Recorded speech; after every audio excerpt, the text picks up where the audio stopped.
How does a anesthesiologist get so deep into this consciousness stuff? Actually, I got interested in consciousness first in undergraduate back in the 60s. And then I went to medical school and was interested in brain-mind specialties like neurology, neurosurgery, psychiatry, but they didn't grab me from the lifestyle standpoint. I didn't like what they did on a day-to-day basis. I did research in a cancer lab and studied how cells divide and how the chromosomes are perfectly separated in exact daughter pairs, and for mitosis, and then they go on and divide again and again. And everybody else in the lab got interested in the chromosomes, the genes, but for some reason I got interested in the structures that pulled them apart and separated them. Mitotic spindles made of microtubules. They seem to have some kind of intelligence, some kind of consciousness, and I've been interested in consciousness from before. And so I got fixated on the microtubules. And everybody else in the lab went into the chromosomes, the genes, and probably genetic engineering and whatnot. But I stuck with the microtubules, and I then went to Arizona for an internship and wound up going into anesthesia because my future chairman said, if you want to understand consciousness, figure out how anesthesia works. And by the way, microtubules are depolymerized by anesthesia, which turned out to be true. But They're what? They're depolymerized. If you give enough anesthesia and too much, more than you need to go to sleep, your microtubules will fall apart. And the microtubules are the cytoskeleton inside all cells, including neurons. So neurons are quite full of them. And if you give about 5 times too much anesthesia, which you wouldn't want to do, the microtubules will disassemble. And that was done in simple organisms that they didn't care about.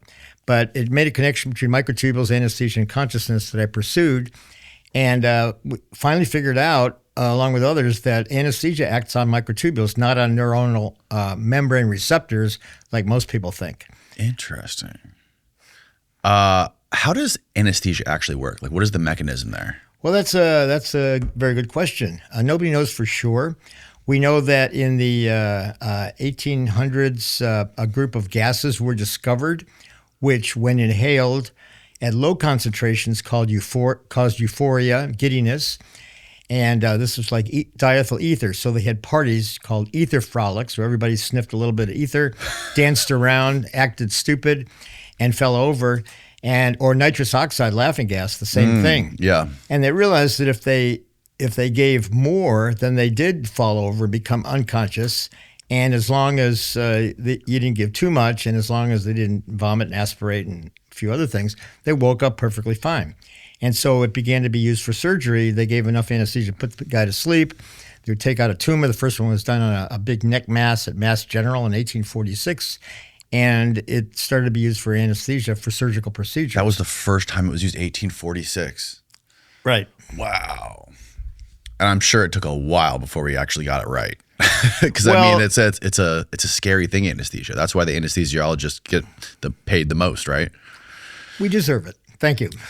I was an anesthesiologist for 49 years. I retired about 2 years ago. But yeah, it's a great field, and it is. You have to be very, very careful. A lot of things could go wrong, and especially as we do sicker and sicker patients with older. Like even in my career, we did more and more elderly, sicker patients with complex disease, and and the interplay between the heart and the lungs and the kidney and the liver and everything else comes into play. But basically, you got to not give too much and maintain the airway and make sure they're hydrated and et cetera, et cetera. So, it is a very demanding, rigorous field. As far as how anesthesia works, that's a good question. And the interesting thing is that the anesthetic molecules are all different, but they do exactly the same thing. They affect consciousness and very little else in the brain. So, for example, if you put someone to sleep, they're unconscious, but the brain is still active. The brain is still working. So, for example, if we're doing surgery... Working as if they're conscious? No. They're not conscious. But for example, let's say we're doing a spinal surgery. So the surgeon's operating on the spinal cord in the neck. And we want to make sure he doesn't do something to the spinal cord because then the patient will be paralyzed, wake up paralyzed. Like put a screw through the bone too far or this or that. So we monitor, or we have people come in who monitor the physiological effects. So they put electrodes on the feet or the hands, stimulate and record from the brain. So the signal has to go through the spinal cord. And we do that, and we can do the anesthetic such that they're unconscious, but these sensory evoked potentials, they're called, are still going on. So the brain is processing these signals. The spinal cord is intact. So that's good. As long as that happens, the surgeon keeps going.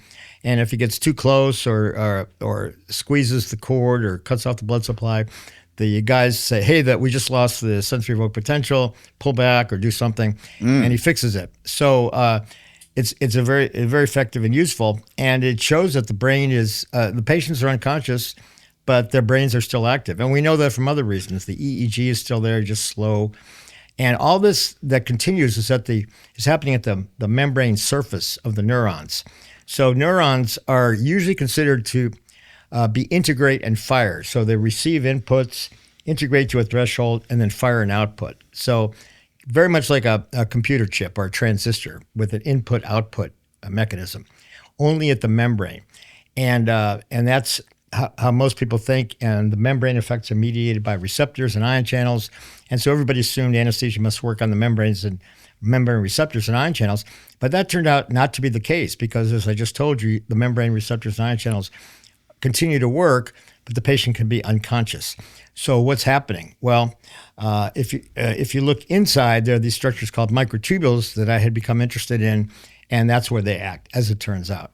So what is there a fundamental difference between the state of the brain when they are under anesthesia, when a human is under anesthesia, versus when they're sleeping?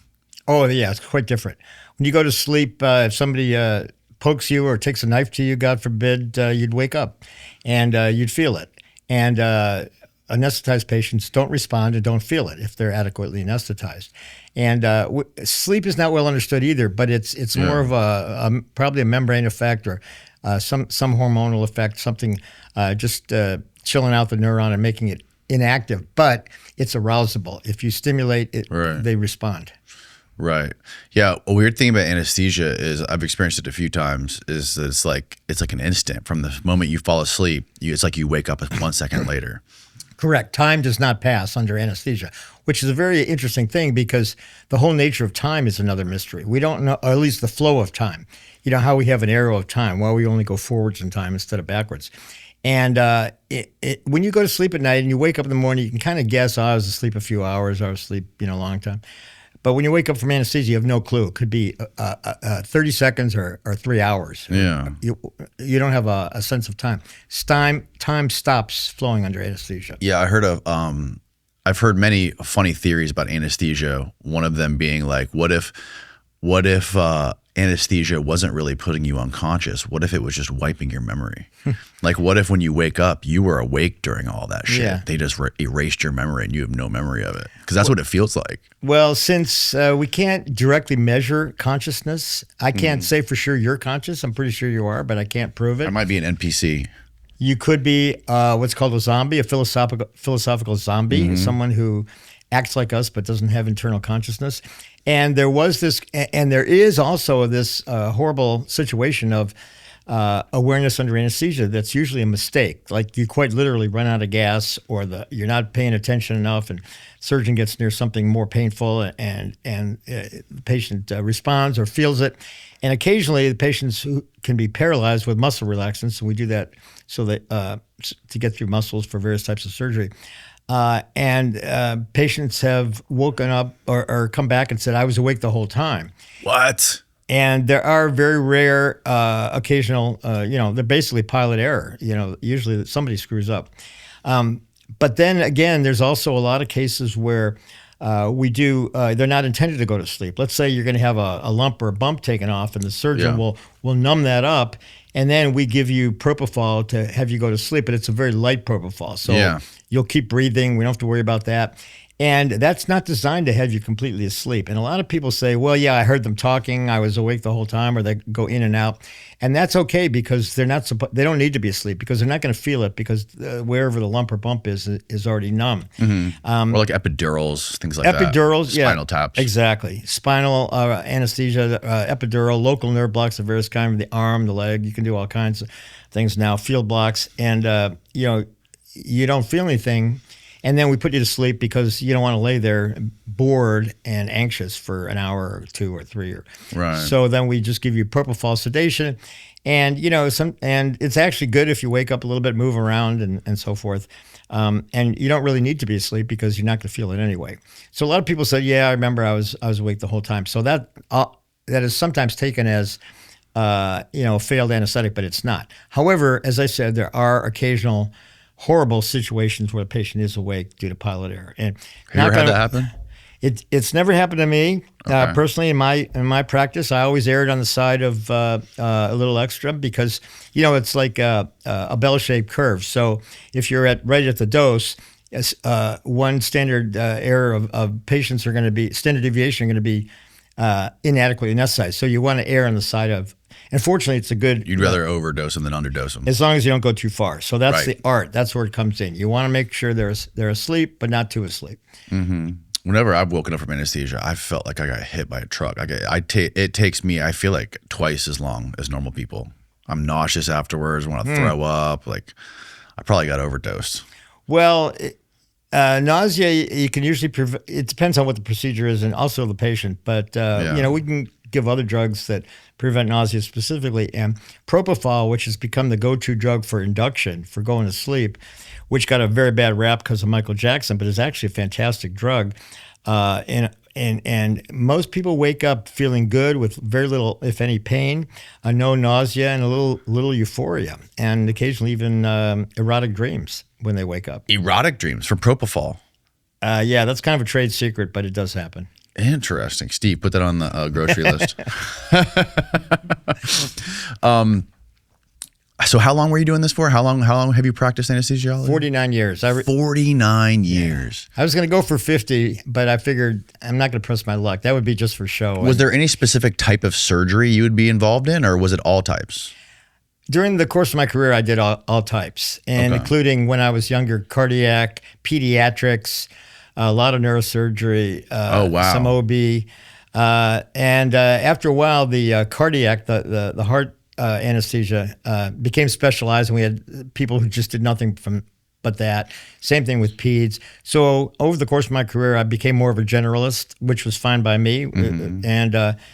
But over the course of my career, I did pretty much everything, including newborns, the scariest, because you have very little margin for error. So now we have people who do nothing but very, very tiny babies. Oh my God, I can't imagine. And pediatric hearts are probably the toughest.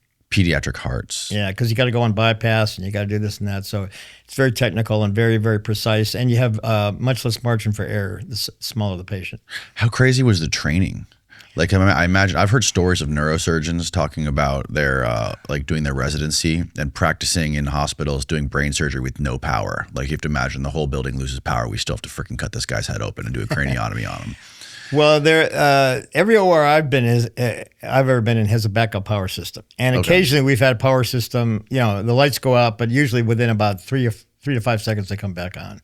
Mm-hmm. So I've never been in a situation that I can remember where they were off for a very long period. Mm. Yeah, we had this guy Jack Cruz in here, as a former brain surgeon, and he said that if the building he was sitting in the room with me, and we had like a bag of power tools in the corner, and he's like, if we lost power right now and I had to do a craniotomy on you, I could find a tool in here to cut your head open. I'm like, Jesus Christ.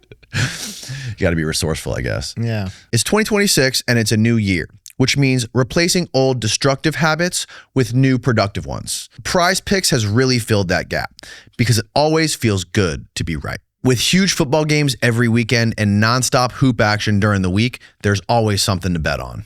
And Prize Picks lets you stay locked in. What I like about Prize Picks is how simple it is. You open the app, pick more or less on your player projections, build a lineup in under a minute, and suddenly watching the game is way more fun. No draft, no long-term commitment, just daily fantasy that actually fits into real life. One of the coolest new updates is early payouts. If one of your players starts cooking right out of the gate, you now have the option to cash out before the game even ends. That kind of flexibility is huge. And they've also added social feeds, which I love. You can find your community, follow your friends or Prize Pick partners like us, and even copy lineups from people who are consistently dialed in with just one click. It's a fantastic way to get great ideas or even compare takes. Prize Picks is available in all 50 states, and withdrawals are fast and secure, with plenty of payment options. Download the Prize Picks app today and use code DANNY to get $50 in lineups after you play your first $5 lineup. That's code DANNY to get $50 in lineups after you play your first $5 lineup. Prize Picks. It's good to be right. So going from 40, I'm assuming you're practicing this. You retired 2 years ago. Yeah. So early on, from the beginning, you were really fascinated and interested in this consciousness stuff. Yeah. And eventually, you got connected with Roger Penrose. Yeah.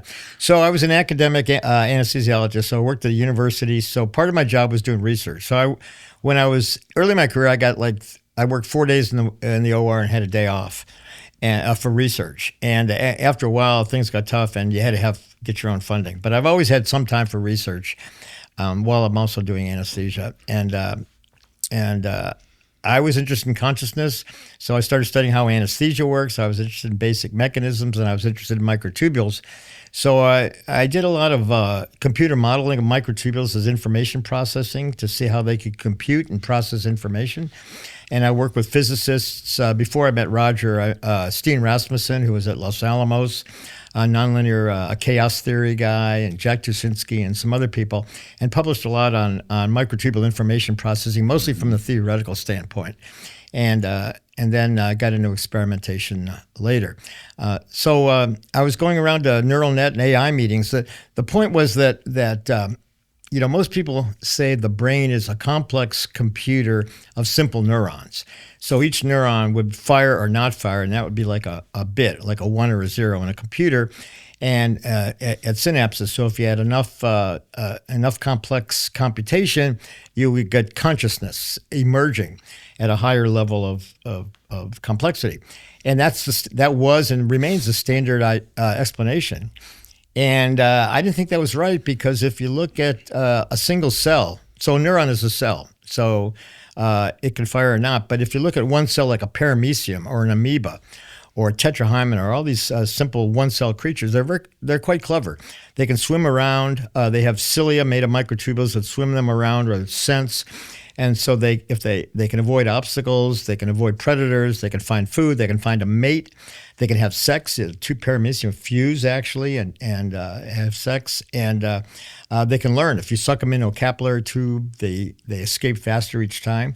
So a paramecium is fairly clever. I'm not saying it's conscious. Actually, it could be, but at a very slow rate. But it's intelligent. It has information processing. So if I ask my colleagues, if you were going to design a computer to do what a paramecium does, you need an enormous computer. How are you going to do that? Whereas you're saying that each neuron is a 1 or a 0, that's a big insult to neurons. So that was a point I was making. I was going to neural net meetings and AI meetings, and for example, they were trying to reproduce consciousness in a computer, assuming that there were 100 billion neurons, which is about right, with 1,000 synapses at 100 hertz gives you 10 to the 16th operations per second. So that was the capacity of the brain according to the Singularity, Ray Kurzweil, and all those guys. And they said, well, we have a computer with 10 to the 16th ops per second. We'll have brain equivalents, everything the brain does, including consciousness. Well, they went past that years ago. But I was saying that, no, if you look inside each neuron, there's about 1 billion tubulins oscillating at 10 megahertz, radio frequency, oscillation frequency. So you have 10 to the 16th operations. 1 billion microtubules per neuron? 1 billion tubulins. The proteins that make up the microtubule. Oh, okay. So maybe hundreds of microtubules, depending on it.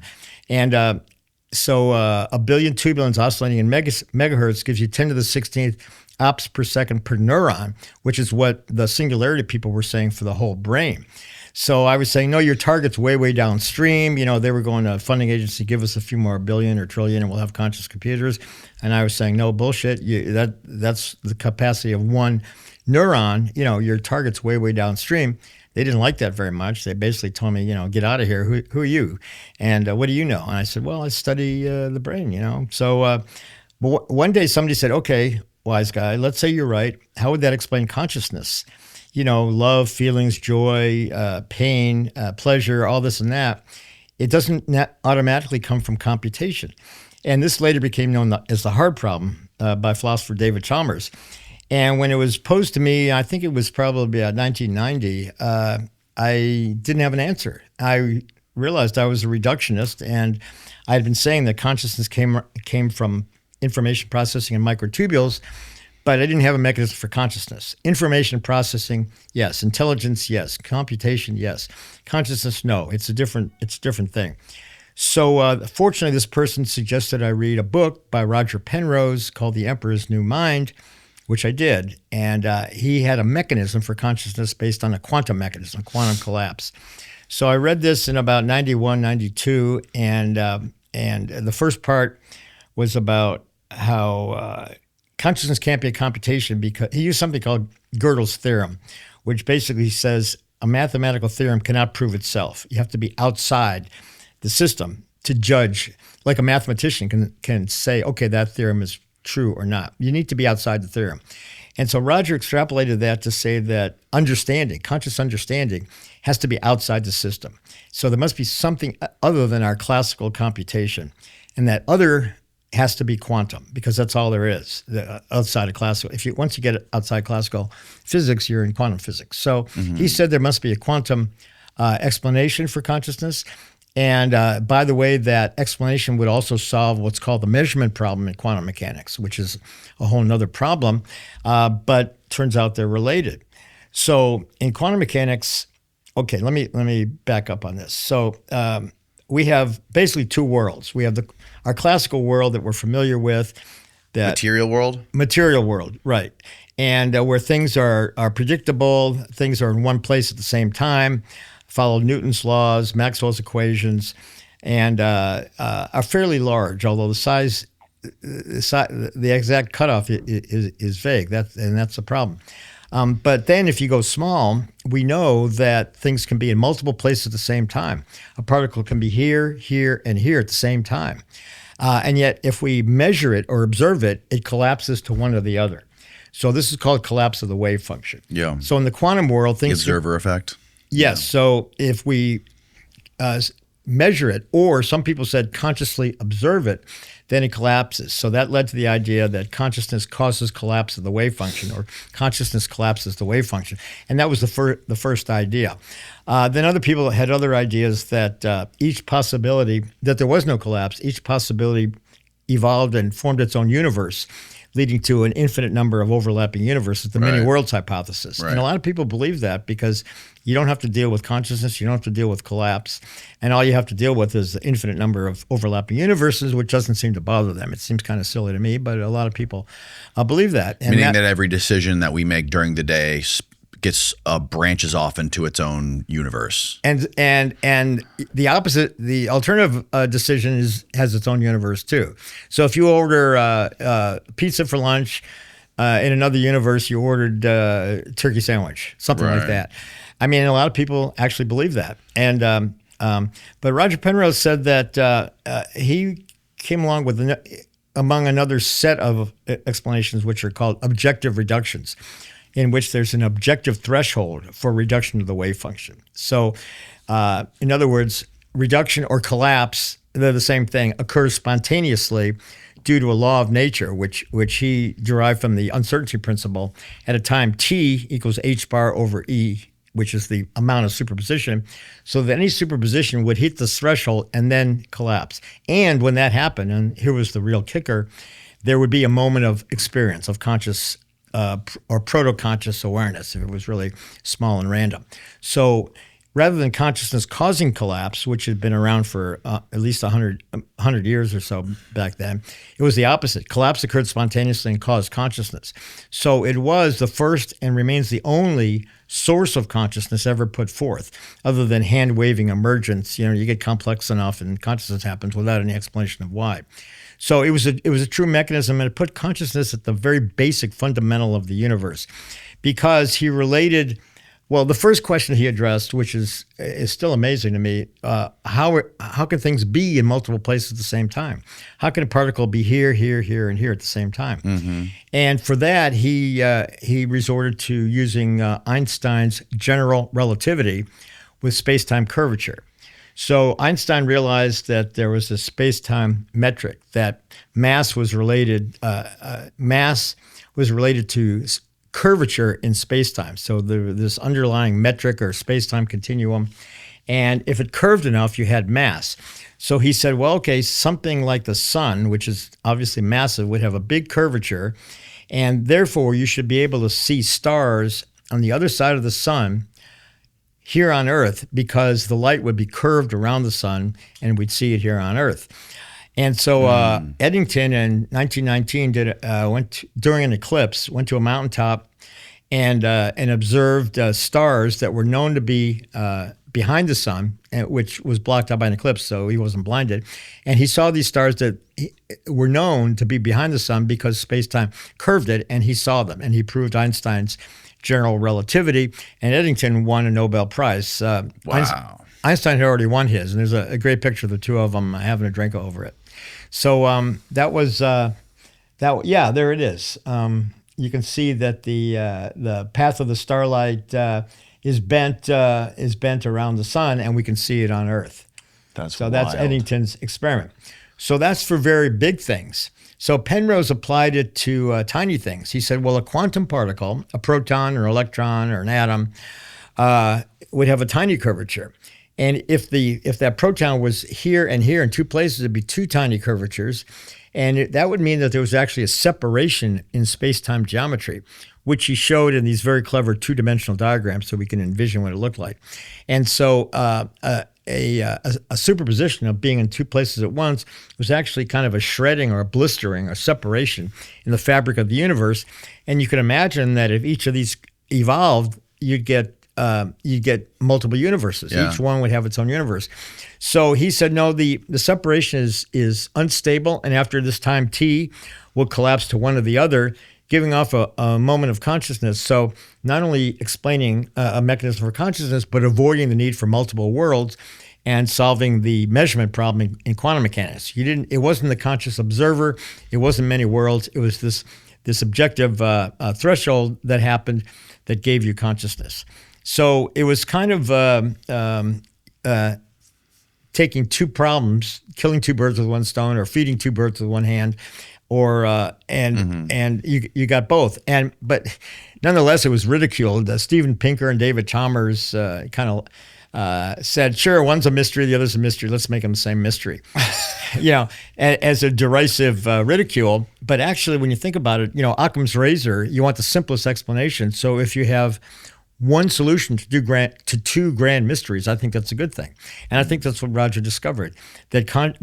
So he put together general relativity and quantum mechanics and got consciousness. It was actually three mysteries with one potential solution.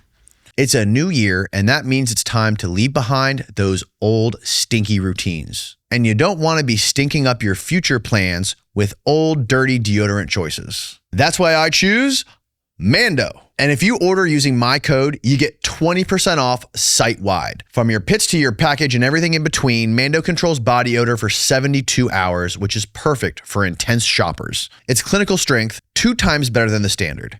And after just 12 hours, sweat was reduced by 92%. And it doesn't just mask odor, it prevents it. 100% of study participants experienced all-day odor protection. And that's why I use Mando. My favorite is their new deodorant plus sweat control solid stick. It is absolutely pleasant in hot situations. I highly recommend their bourbon leather flavor. It's sensational. Some men mask their BO with sense. Mando men get the job done right. Don't mask it, Mando it. Available at retailers near you, or head on over to shopmando.com, because for a limited time, new customers get 20% off site-wide with our exclusive code. Use code DANNY, D-A-N-N-Y, at shopmando.com for 20% off site-wide plus free shipping. SHOPMANDO.com. Please support our show and tell them we sent you. Mando's got you covered. With deodorant plus long-lasting sweat control, say goodbye to sweat stains and hello to long-lasting freshness. So consciousness is not, it's analogous to like electricity on a circuit board, right? It's not, it's fundamental in our universe. It's not necessarily created from the ground up. It's fundamental in the universe. I don't know about electricity because that's it's certainly related. It's something like that, but it is fundamental. I'd put it along, mass. Like electricity is not created in the circuit board. Correct. Right. I think of it, mass, spin, charge, things like that are fundamental. So electricity would be made of fundamental charges that are moving in a current or have a field. So it's fundamental like those things. It's not emergent. So emergent means it comes out of other stuff getting complicated. Yeah. Fundamental means it was there all along. And consciousness, like mass, spin, or charge, and a bunch of other cosmological constants, are intrinsic to the universe and somehow encoded or embedded in fundamental space-time geometry, which Roger Penrose happens to be the world's expert on what that actually looks like and what it does. So what's your take on simulation theory then? I was talking about that with my friend Susan Schneider at Florida Atlantic University.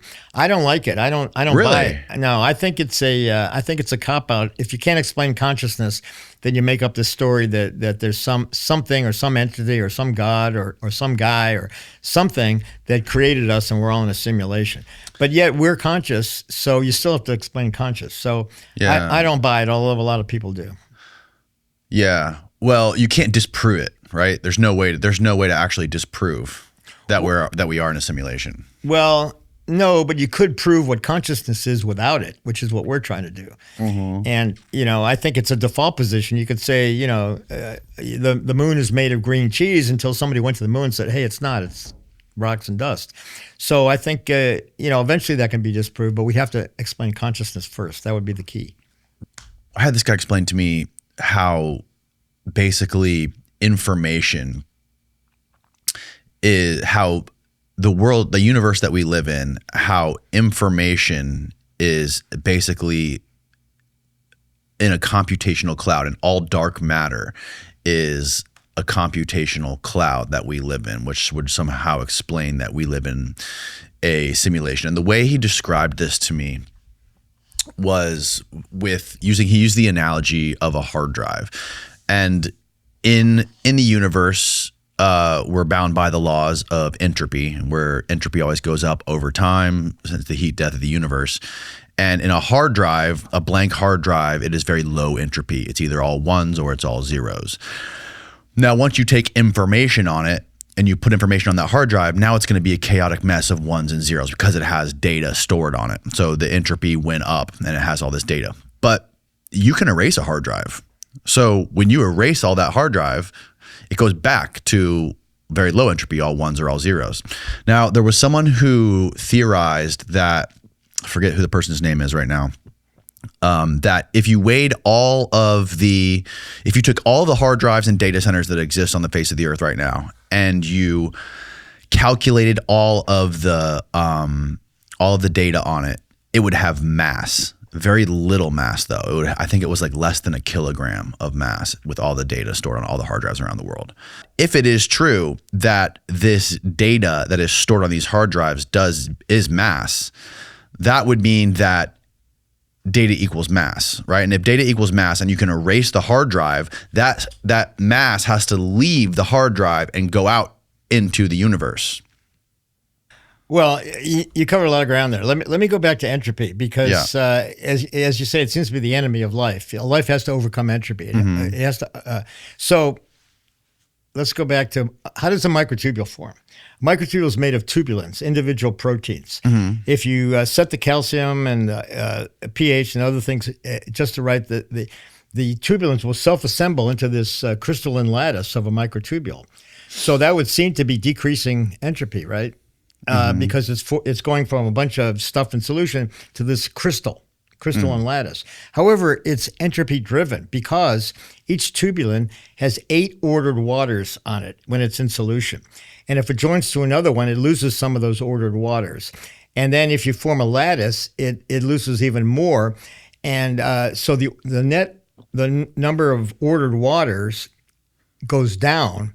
And the entropy actually goes up as the crystal assembles. So you get this elaborate crystal lattice,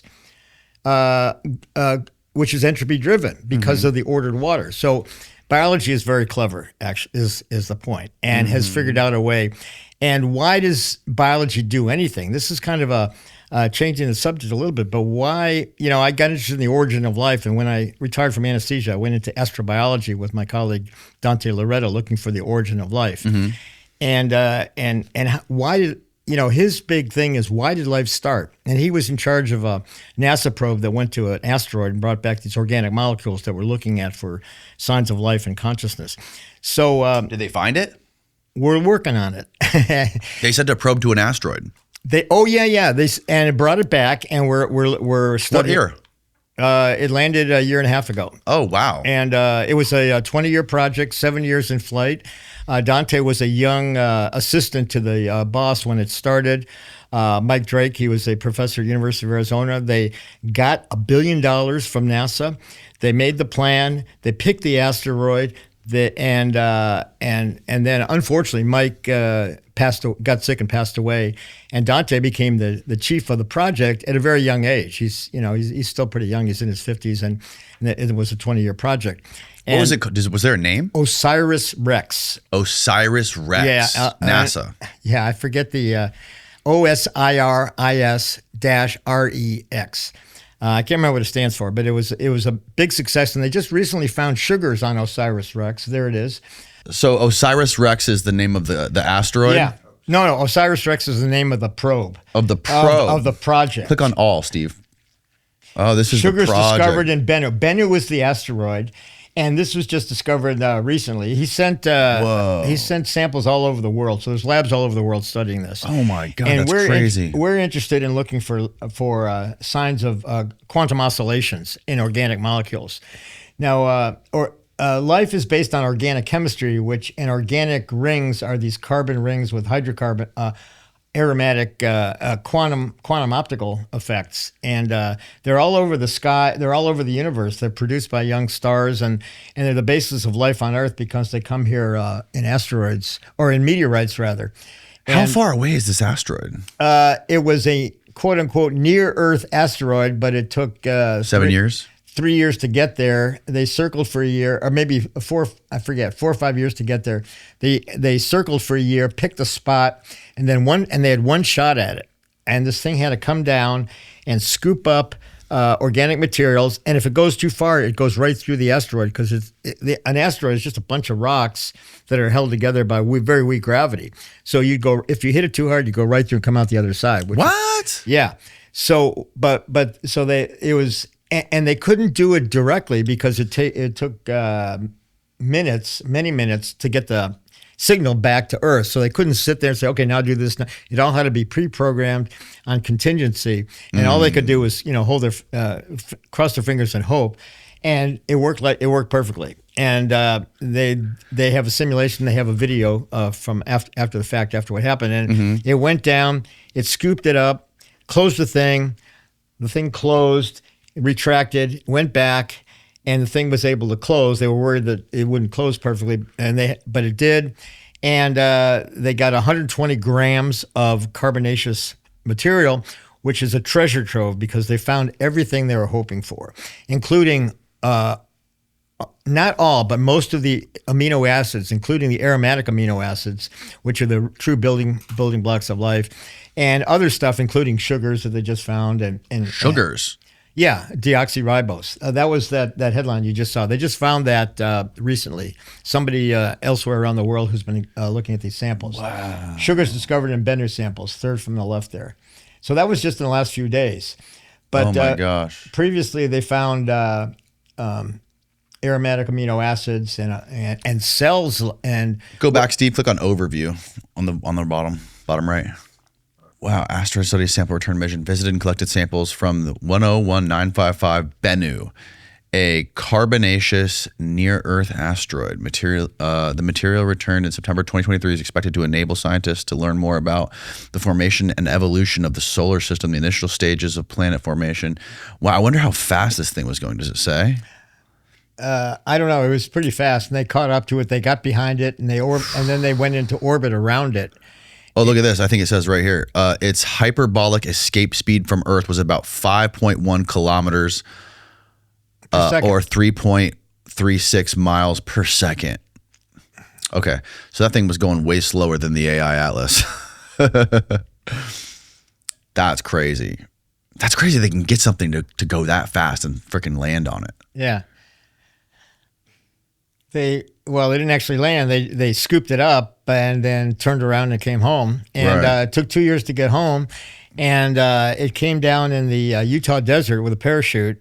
And Dante was on the team that met him there. And I watched it on NASA TV. And it was a little bit nerve-wracking because the thing disappeared. It turned out in retrospect that the main chute didn't open. And so they're waiting for it. It's kind of like, that movie Apollo 13 where they're waiting for it to come out of the clouds, and they're waiting and waiting and waiting. And they were really waiting, and it was overdue. And Dante told me later, okay, he figured it had crashed already or something, because it turned out the chute didn't open, but the drogue chute's open, and that did the trick, and it landed gently in the Utah desert.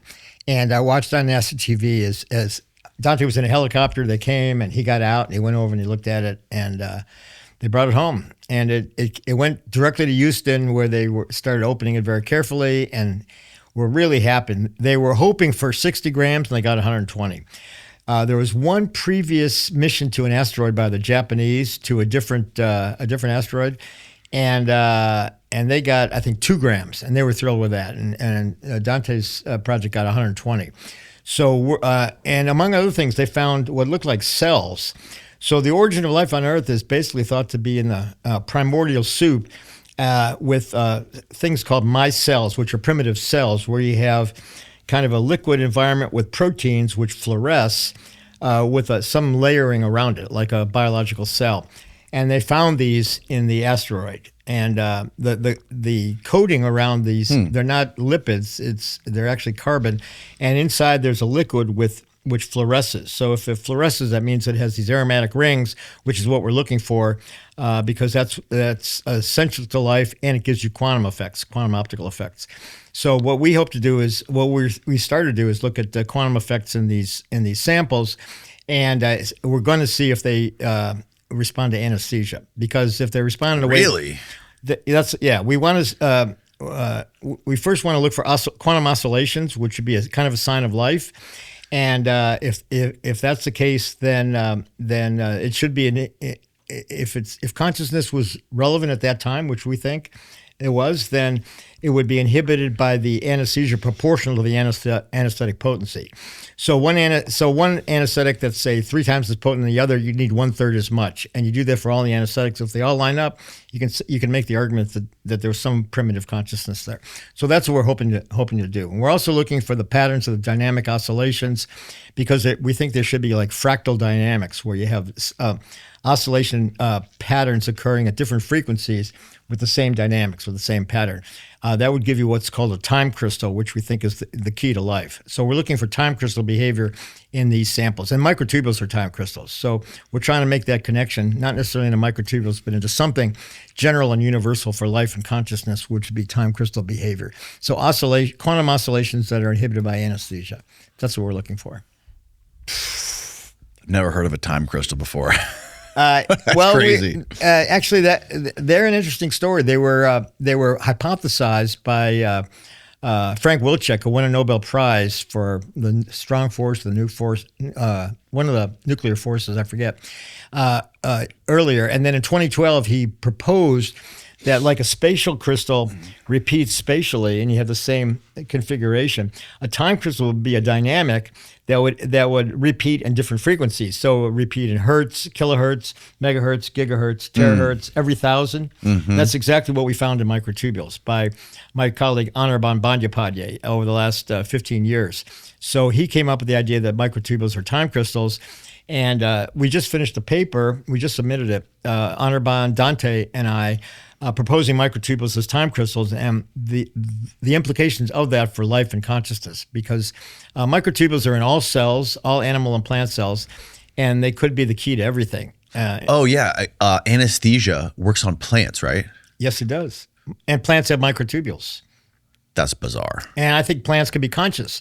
So I get kind of ridiculed by this. You think a plant is, what are you, nuts? Well, yeah, because, I'm not nuts, but yeah, I believe that because, for example, we have enough microtubules so that we could have these collapses leading to consciousness at about 10 million per second.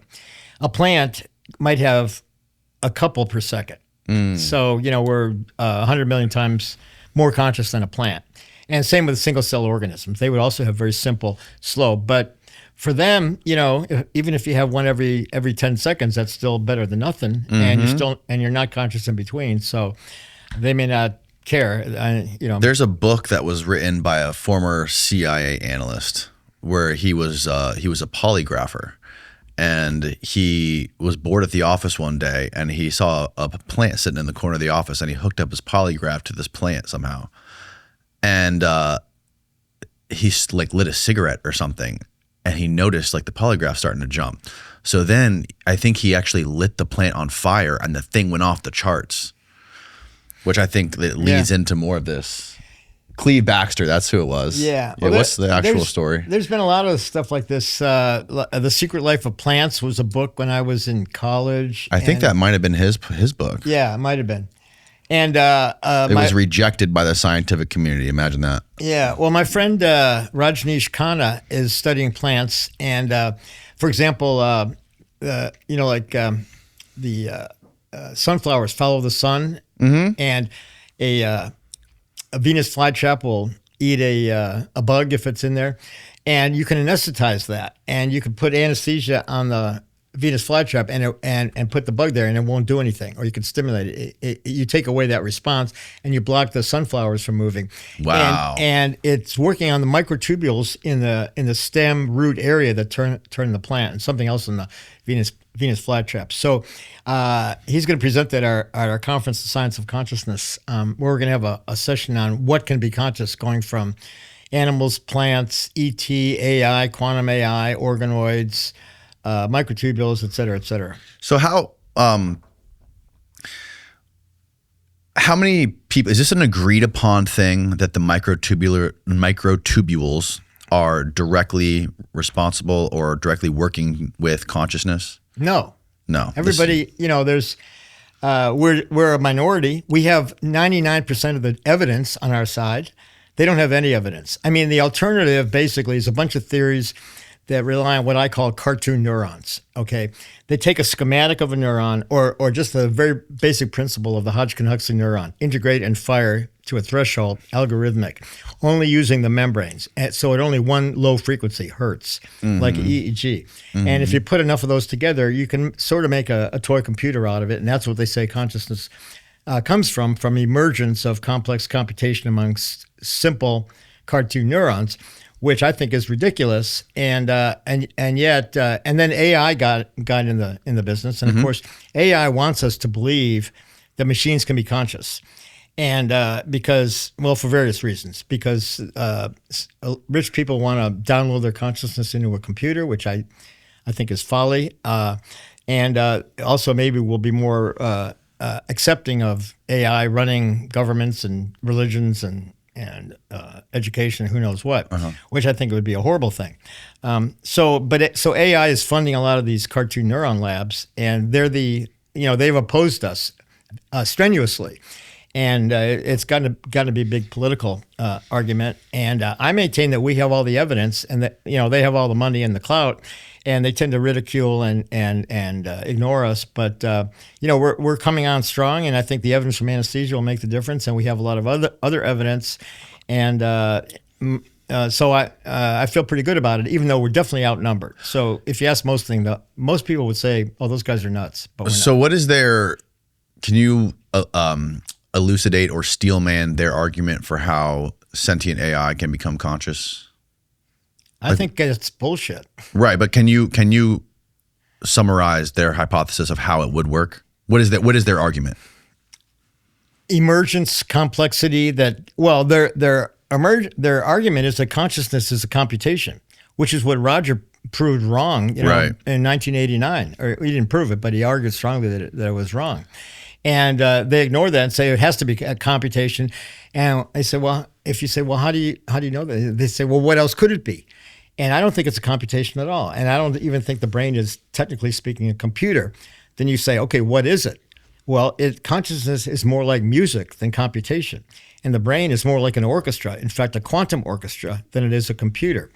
And that's because it acts not just at hertz, but at kilohertz, megahertz, gigahertz, terahertz, petahertz and probably faster, all the way down into space-time geometry.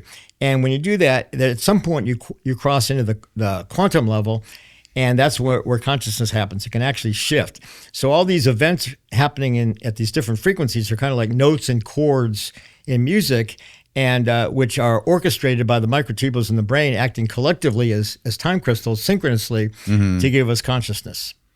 So then how do you explain these stories of these LLMs communicating with each other? Or like there's even stories of where I think somebody did a test with one of these LLMs and like told the LLM a fake story on how he was cheating on his wife, and then threatened to shut him down, and then the LLM threatened to blackmail him.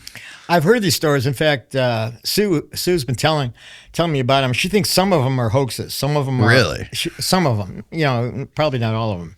And you can be fooled by there was this guy at Google who thought that their classical computer was conscious, and it should be treated better, and wrote some letters, and he wound up getting fired by Google because what was his name again? Lemoine, I think. Blake Lemoine. Yeah. So I don't believe that. I mean, then there was this film about with Joaquin Phoenix where he fell in love with his iPhone or something. Oh, that's such a good movie. Yeah. Her. Yeah.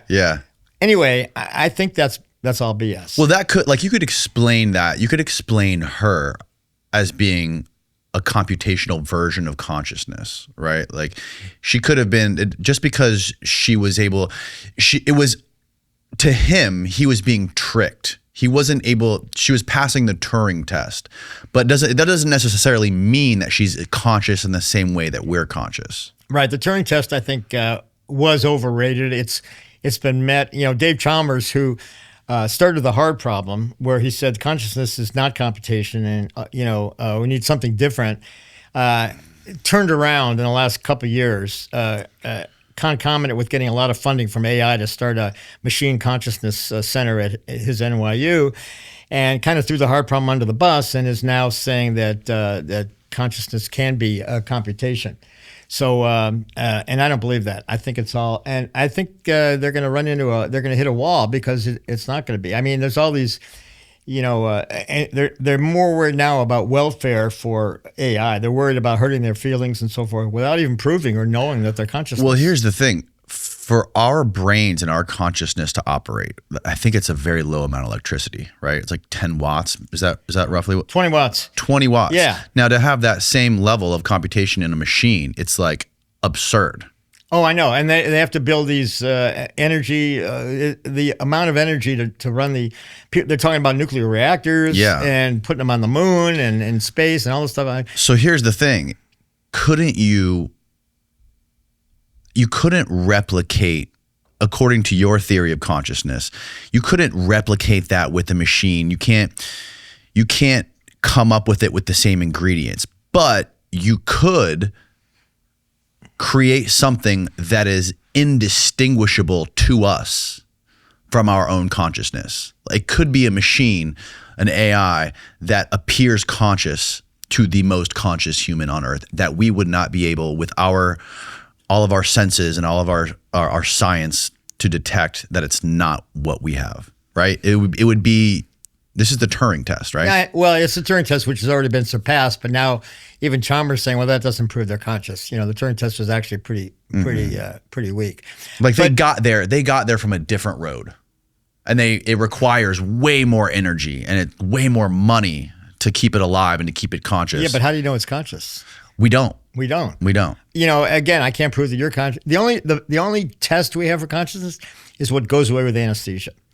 And if I wanted to, I could say, well, you can't anesthetize those AIs, so they're not conscious. But like you said, it could be a different way. So I can't rule it out entirely. But the only way for sure now is something that goes away with anesthesia. But as far as the high energy thing, that goes for the brain too. So, for example, Robin Carhart Harris, who's a famous He did a study in 2012, and he presented it at our conference, and where he had patients, volunteers, in an MRI or EEG, resting with their eyes closed. So they're not doing any cognition; they're just chilling out. And he's giving them intravenous psilocybin, the active ingredient psilocybin, and say, don't speak, just lay there. Later, tell us what you were feeling, how you were. Later, they said, I was, tripping my brains out. I was having all these vivid hallucinations. They expected the MRI to be lit up like a pinball machine. It was cold and dark, like they were comatose. With the intravenous? Correct, because they're resting peacefully. And the EEG was flat, like they were almost brain dead. What? And he came up with this entropy argument, and I was chairing the session. I said, I would look at it this way, Robin, that consciousness is actually happening at a deeper level, at the quantum level of microtubules, which is very, very low energy. And so that continues, and the membranes are on vacation. And the membranes are what you need to speak, to follow something visually, to if you're on a roller coaster or anything like that. But if you're just resting there, you don't need your membranes. Consciousness at a deeper level, which is why when patients die, or when patients have near-death experiences or have a cardiac arrest, they might if they are resuscitated, come back and say, I saw this white light, I saw my deceased relatives, I saw the tunnel, and I was very peaceful and serene. And you see that same story in every culture for thousands of years. So it's a very repetitive, reproducible result. And I think it could also extend to. I think what happens there is that, or could happen, is that consciousness is happening in space-time geometry, as Roger said. And when the body dies and the blood stops flowing to the brain and the microtubules don't get oxygen or don't get what they need, the quantum information that's the consciousness kind of dissipates to the universe, space-time. It's already in space-time. It's leaking out. Yes, it leaks out, but it stays entangled as a self. So it could be distributed, maybe holographically in the universe, but remaining entangled as an entity, as a quantum soul, if you will. And I think that's quite possible, actually. I don't claim. Have you ever spoken to anybody who's had an NDE? Many. Yeah, we hear about it all the time at the conference. And the skeptics say, well, it's hypoxia, it's lack of oxygen. Well, that's not true, because hypoxia. Wow. Yeah, but it can't be that, because in anesthesia, we see a lot of patients that get hypoxic, and we take care of them, we treat them, give them oxygen or do whatever needs to be done. And they are not serene or calm. They're agitated and confused. And these people are not agitated or confused. They're calm and serene. And so that's not an explanation. And it's not because of a outburst from one particular brain region. So I think it's a real effect. Ever find something sweet online, like a new couch or a cool lava lamp, and then you scroll down and find the price tag, so you just close out that tab like it never even happened? That was me until I found out about dupe.com. I wanted to get this clean man cave sofa, but the price was so insane. So I copied the link into dupe.com, and within seconds, it showed me a ton of options, same look, same vibe, for way less. And yeah, it saved me a ton of money. Here's the thing, these aren't sketchy knockoffs. Most furniture online is all made in the same warehouse and just sold underneath different brand names at wildly different prices. Dupe.com does the digging for you, and it shows you the more affordable alternatives, so you're not overpaying for a logo. It's one of the most viral shopping hacks on TikTok for a reason. Millions of people use it, and it's 100% free. Get similar to even exact same items for 60, 70, even 80% less. And it's not just furniture. Dupe works with fashion, shoes, jewelry, basically anything you'd rather not overpay for. Using dupe.com is insanely simple.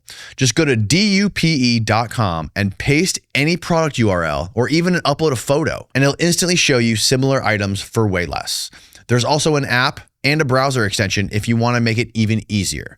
No account needed. It's totally free, so start saving money today with dupe.com. Have you ever been in your career seen anybody like die on the table and then come back? You mean get resuscitated? Yeah.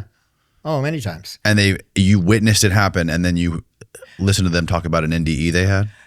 I've never followed up, but I hear from the surgeons they talk about that, or people have studied that.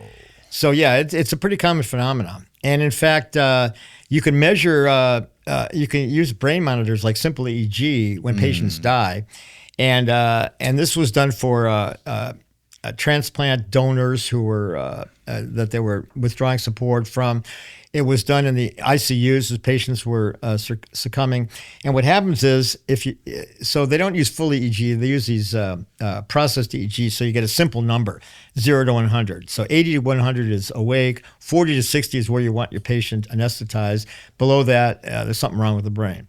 So what happens is that, when the heart stops, the blood pressure goes to almost 0. The EEG goes flat, and then there's this burst of activity lasting from seconds to a couple minutes that looks like high gamma EEG frequency, which is as fast as they can record it. And it's very coherent, and it lasts, and then it's gone. How long? Up to several minutes, actually, seconds to minutes. And that seems to be a correlate of the near-death experience. So if those people who were donating organs or who were dying in the ICU, they didn't come back. But it seems that would be what would be the neural correlate of the NDE. Oh, that's fascinating, because I've heard stories. One lady in particular who her story was written about by Jeffrey Kripal, who got struck by lightning walking into her synagogue. And she explained being in this garden with some of her relatives for, I think, like a couple weeks. And she was out for maybe 5 minutes or 10 minutes or something like this. Yeah. So it seems like in that spike, whatever it is in the material world, could be forever in your inner consciousness. Yeah. Well, time dilation is a whole nother. Yeah. And I think, when people are in the flow state, when like great athletes or great performers, whatever, and they say that everything slows down, it's because their consciousness speeds up. So they're having more conscious moments per second. So instead of, say, 10 million, they're having maybe 100 million. And the result is that the external world, their perceived world, slows down. So if you're in a car accident, everything slows down because your consciousness is actually speeding up. Yeah, that's crazy, right? And another thing too is when you're doing things like with flow state. Have you ever been I'm sure you've been in the car driving down the highway and your mind is off somewhere else, and then you realize, holy shit, where have I been for the last 25 minutes? How have I been driving and staying alive? There's this crazy mysterious power to the unconscious mind. What is that? Yeah. Well, most people, that would be your autopilot, your unconscious mind taking over while you're daydreaming or whatever. Yeah. And then, somebody swerves and you come right back. Mm-hmm. And that could be... it's extremely powerful. Yeah. And actually, the party line in neuroscience is that almost everything, if not everything we do consciously, is actually unconscious, and we have an illusion that we're in conscious control because neurocomputations can't really explain consciousness. And moreover, there's this problem of the timing of conscious experience. So if I say something to you and you answer me back immediately, and then somebody was looking in your brain for the activity processing what I said, it occurs after you've responded. So the party line is that you responded non-consciously because of your inner autopilot, and the consciousness happens later, and you have a false illusion that you were in conscious control. And this follows Dan Dennett's idea about multiple drafts and this and that. Mm-hmm. But that takes away real-time conscious control and takes away free will.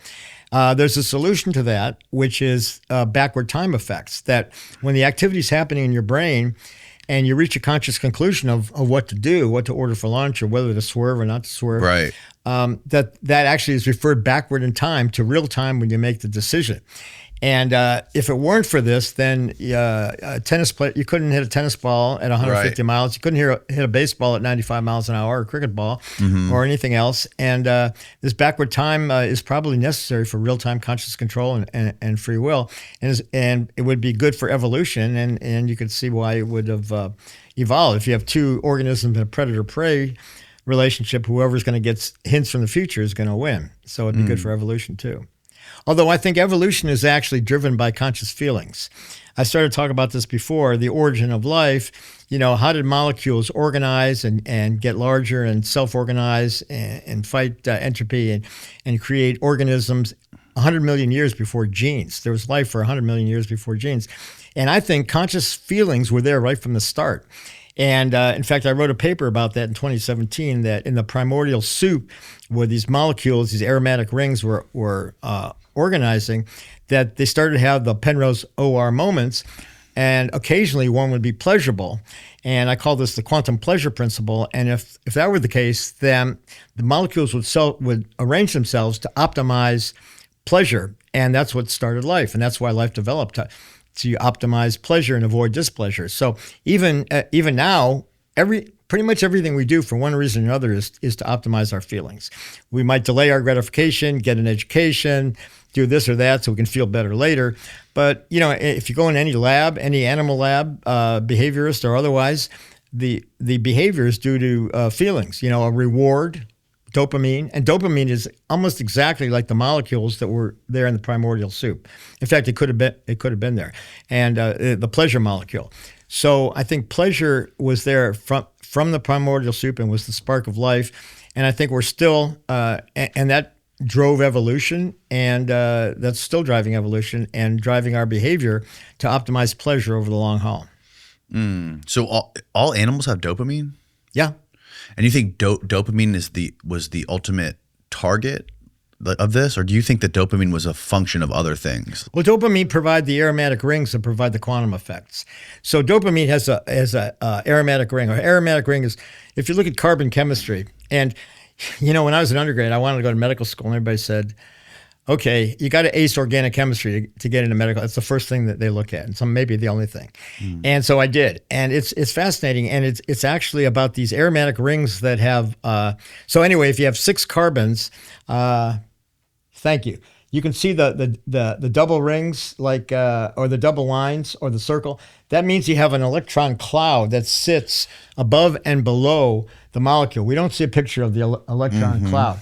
But you have it's a quantum object. It's electrons that are distributed over space, and and they're not in any one place. They're all right. They're all in all places at the same time. It's a quantum object, and when they get together, they couple with others and they oscillate, and that's the origin of life. That oscillation between aromatic rings, and then you get more and more, and they develop and they evolve to optimize pleasure, and that's what led to life. So that's what I wrote in this paper. And when Dante was looking for a mechanism to study when the samples came back, he read this paper, and he said, "Who's this crazy guy?" And he realized I'm at the same university, quite literally across the street from him. And so he called me up, and he said, "What are you doing after you retire from anesthesia?" I said, "I want to work for you." He said, "You got it." So it wasn't quite that simple, but that's what happened. What do you think the function of consciousness is? To feel good. No, I would say the real question is, what is the function of life? I think life is the vehicle for consciousness.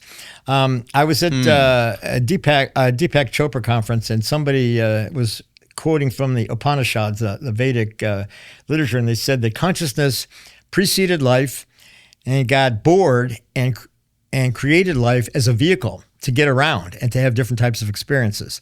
So I think life is the vehicle for consciousness. So that's the purpose of life. The purpose of consciousness is to evolve and be. I think that's probably the most important thing there is. I mean, consciousness is really all that matters. If we didn't have consciousness, we wouldn't have anything. So I think it was there before life. It's intrinsic to the universe. And, Roger has this other idea about multiple eons. So before the Big Bang, there was another eon. Before that, there was another one. And we took an idea from a guy named Lee Smolin, who was talking about black holes, where the cosmological constants, which determine the universe, the 22 values which determine the mass of the proton, all this and that, and if they weren't exactly how they are, this is called fine tuning. If they weren't fine tuned for life, there wouldn't be life. There wouldn't be stars. There wouldn't be light. There wouldn't be life. There wouldn't be consciousness. And yet they are perfectly, and the odds against that are quite literally astronomical. And so there are 2 explanations. One is many worlds, and we just happen to live in the one world where there's consciousness, which I think is kind of stupid because, anyway, that's one explanation. And the other is that something like God or something motivating motivating this, and it could be that feelings were driving it, and consciousness was driving it. So that's kind of what I follow. Okay, I want to go circle back to the NDE stuff and the near-death experiences. And what is your personal belief on what happens when we die? Bless you. You know, I was never really religious, but and when I was younger, I had a notion that I want to figure out consciousness, and so I can park my consciousness and be immortal in some kind of device or this or that, as a lot of people are now thinking and wanting to do. And oh yeah, people are paying hundreds of thousands of dollars to wear these little dog tags around their necks for when they get in a car accident. People can like cut their head off and put it in a cryo chamber or something.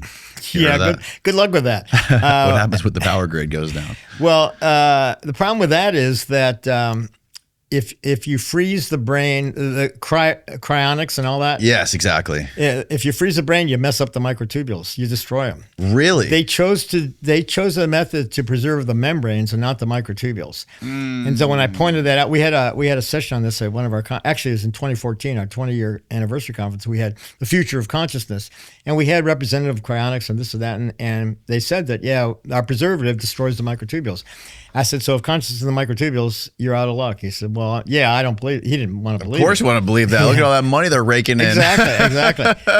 So so I don't believe that. I think there's actually probably better ways to do it. My friend Anirban, who discovered all this stuff, Anirban Bandyopadhyay, he's from India.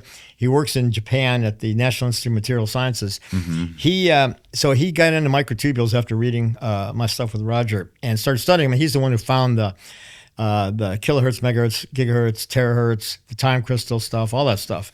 He's shown that microtubules generate optical and magnetic vortices that can interact holographically, suggesting consciousness might be a hologram, a three-dimensional hologram in the brain, which I think is a wonderful idea.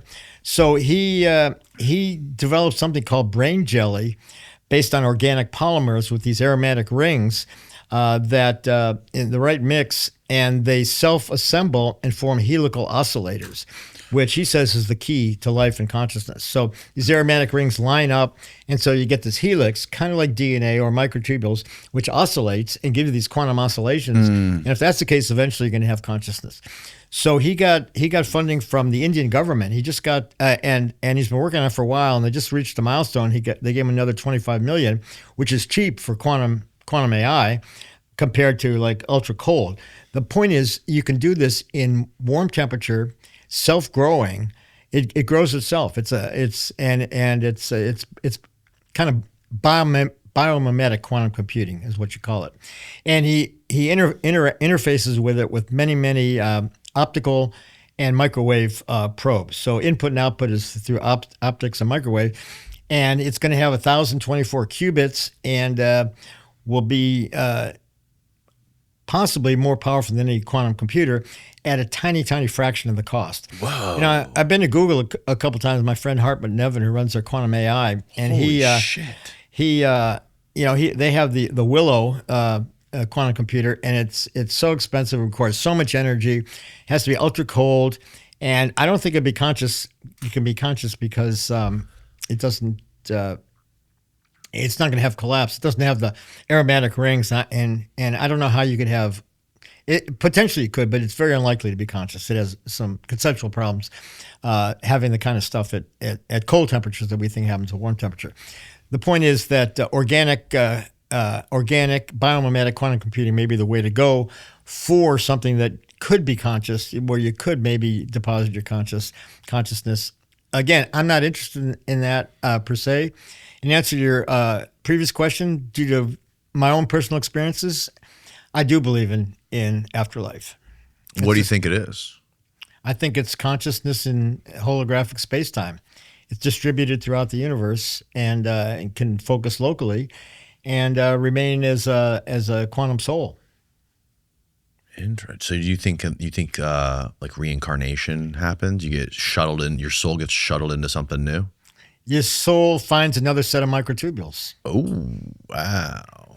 And there's some pretty good evidence That's fun. for reincarnation, actually. You know, the group at University of Virginia studies pediatric cases where these kids have memories of what seems like a previous life. Yeah. And many times they have birthmarks or signs of trauma from what caused their death.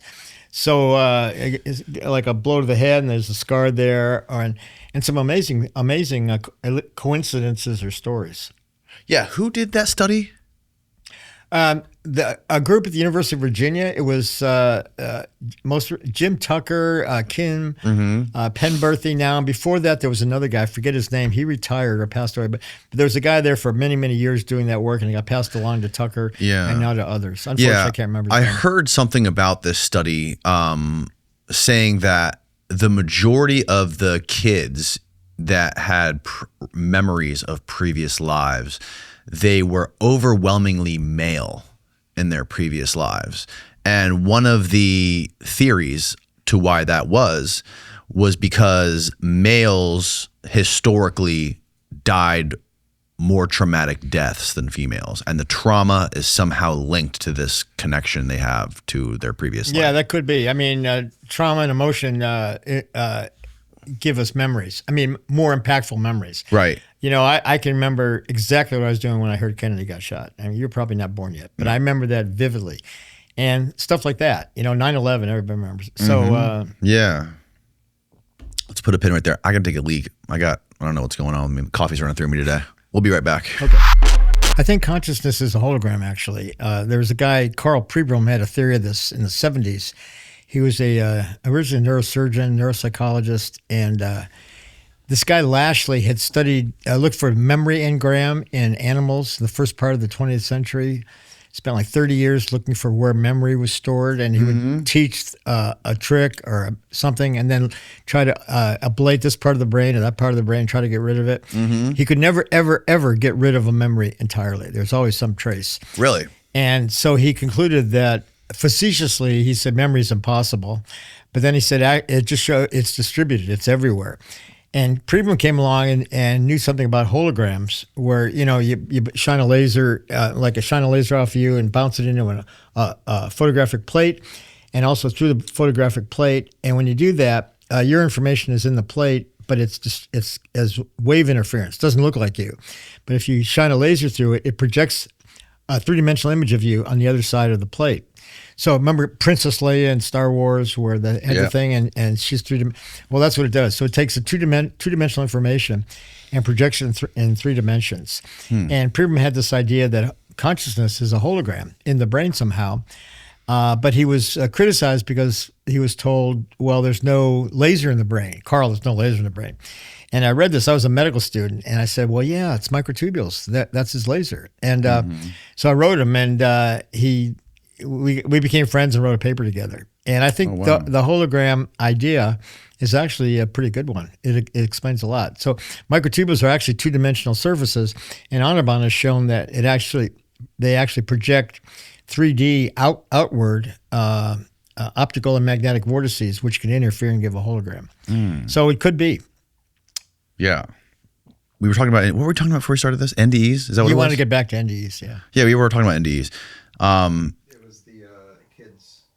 Oh, yeah. The kids thing, the trauma and the past lives with the kids. That's what it was. Yeah. And there's also a crazy connection between NDEs and psychedelic experiences too. Yeah. What do you make of that? Psychedelics are very interesting. I think they kind of do the opposite of what anesthesia does. And we've shown that we're studying effects of anesthesia on the megahertz. So we can, these kilohertz, megahertz, gigahertz oscillations. You can measure megahertz at least from the scalp, like buried in the EEG. And we actually tested in India, one of Audubon's colleagues at a hospital in India, measuring megahertz as somebody goes under anesthesia with propofol. And you see triplets in megahertz, and then they get the anesthesia and the triplets go away and are replaced by megahertz bursts. So anyway, the anesthesia gets rid of them. So I was working with a group called DMT Quest, who are trying to study the potential therapeutic benefits of DMT, dimethyltryptamine. and which you smoke. And so I was out in California, and where they operate, and I had this device. I've been practicing with it. I can measure my megahertz triplets pretty well. And when I was camping in my RV out on the beach, and I got good triplets. But then when I went into the city, there's too much electrical noise, so it didn't work. So when the experiment was set up in the city and it didn't work, I said, we got to do it out at the beach, out at Half Moon Bay, where I was camping in San Francisco on the other side. And so they came out there the next day, and we got signals. And basically what we found was that the triplet under DMT was higher intensity and higher frequency, and the 3 peaks sometimes split into 5 peaks. Now, this is preliminary results, and we don't have enough statistics to publish yet. And it's kind of hard to do that in this type of study, but there does seem to be an effect. So the point is that psychedelics increase, which have these aromatic rings. I mean, the indole ring. So there's the hexagonal ring, and then there's the indole ring with a 6 and a 5. Yeah. Like in serotonin, like in psilocybin, DMT, and all this. And they have and tryptophan, the aromatic amino acid, and it's more quantum. And so the hypothesis would be that it shifts the resting state, or the consciousness, to a higher frequency, which is more non-local, more quantum, more non-local within the brain, but also outside of the brain. So maybe more NDE-like. Have you heard of the theory, the brain filter hypothesis? That what it's doing is it's stripping. But basically, the idea is that our vision, our sense of smell, and these things are all filtered so that we can get through the day, survive, eat, sleep, all that stuff. We're not overwhelmed. And normally, if it wasn't for these filters that we have, it would just be shit everywhere that we wouldn't be able to comprehend, and we would just be overwhelmed. Yeah. Yes, I have. And a lot of people say, well, the brain's not a transmitter, it's a receiver. And I think it's both, because if it were just receiver, we'd all be on the same channel. We'd all be having the same experience. And yet, presumably, we're not, and we don't. But so I think what happens is the memory, everything stored in the microtubules is projected, and then at the instant of collapse, Roger's non-computability comes in. So he had this idea that to get around algorithmic, if consciousness is algorithmic, then we can't have free will. Everything is going to be predetermined and deterministic. But if there's something else, if it's random, that's not good either. But there's another possibility called non-computability, where the process is neither random nor algorithmic, but influenced by some other system, and that's where he brought in the quantum, and specifically he said that's going to be have Platonic values in it. So going back to Plato's pure form, geometric form, but also good, evil, aesthetic values.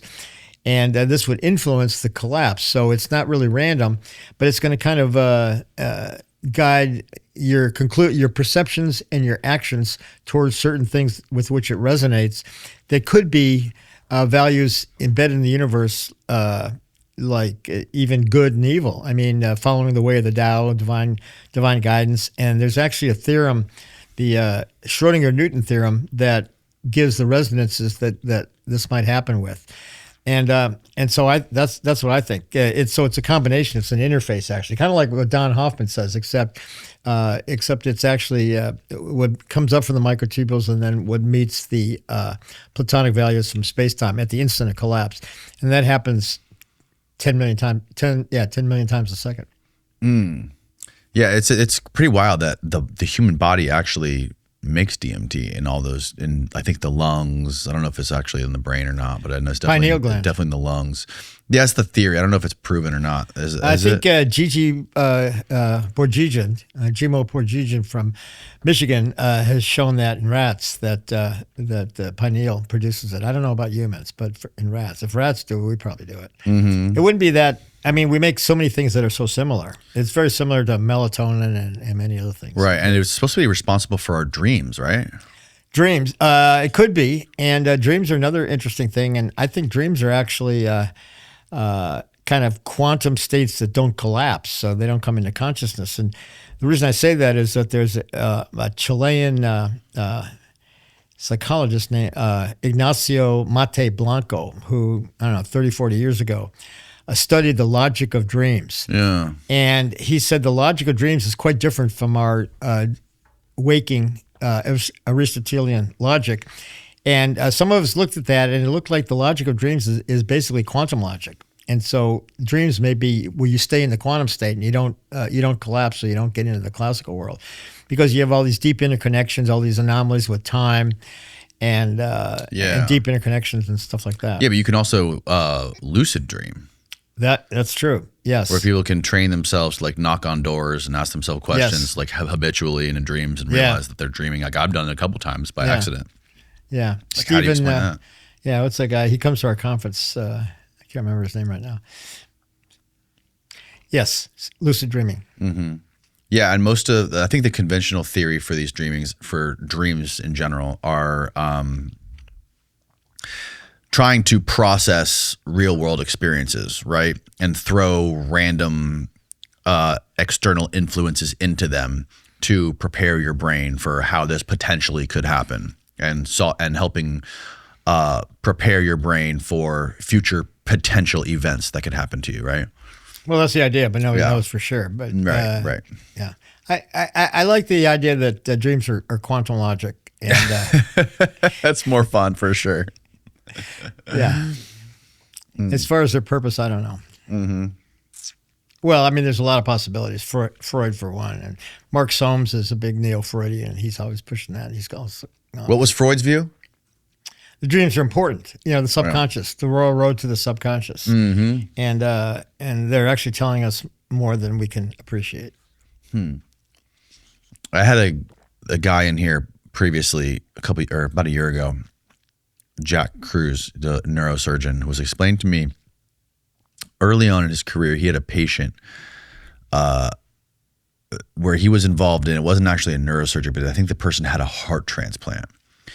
And have you heard the story? No, but I know heart recipient. They get memories from the donor. Yeah, for sure. This woman came back to his practice and was like calling his nurses up habitually, saying, I need to talk to the surgeon, I need to talk to the surgeon, I need to talk to the surgeon. She came back, she's like, I don't know what's going on, but I keep craving McDonald's French fries. And she got the heart from a child who was in the drive-thru at a McDonald's. Oh my gosh. Wow. Well, when I did cardiac anesthesia, which was years ago, the heart surgeons used to talk about their transplants, and they couldn't tell the patients a lot of stuff. It was part of the deal. They couldn't tell them about the donor. But I remember they were talking about one guy who, after he got his transplant from a patient that they knew who was big into dancing, this guy who never danced before in his life all of a sudden craved dancing and started dancing. And his wife says, I don't get it. All of a sudden, all he wants to do is dance. And the donor had been a big dancer. And in the heart, a heart has a lot of big nerve ganglia, the AV node and SA node, and all full of microtubules. It's one of the biggest sets of really. Yeah, biggest sets of nerve ganglia and microtubules outside of the nervous system, and so it's quite likely that, and I think memory is actually encoded in microtubules. This is another problem with conventional neuroscience. They don't know. Well, they don't really know where memory is. I mean, I told you before about Lashley, and it's all over the place. But where at the cellular level, and most people would say in synapses. And the strength of the synapse will guide activity through a network this way or that way. And so that's how. So if for a given stimulus, you'll follow a certain pathway through a network because of memory encoded in the synapses. But the synaptic proteins last hours to days, and memories can last lifetimes. So that can't be right.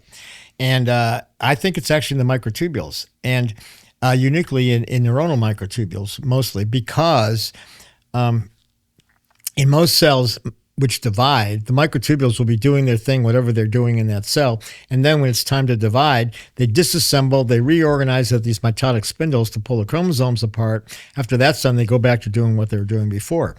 And if memory is encoded in the microtubule with all the tubulins related to their neighbors, kind of like a ladder, it's like a mosaic. And each tubulin, and there's anywhere from up to 1 billion tubulins per neuron, and each one of them can have one of 22 different genetic isoforms, and another 5 or 6 post-translational changes and phosphorylation and so forth. So maybe 30 possible states of each tubulin, and you got 1 billion of those. So that's a huge number of possible mosaic states encoding memory per neuron. Enormous. More than enough to have distributed redundancy throughout the brain, so you can repeat everything over and over again, and you can have a hologram. Yeah. So I think memory is in the microtubules, which is important. So you can see there. What the hell is that? It's like a tree. Well, that's a neuron, and on the left you see 1, 2, 3, 4 dendrites, and then there's a nucleus in the cell body, and then to the right you see the long axon.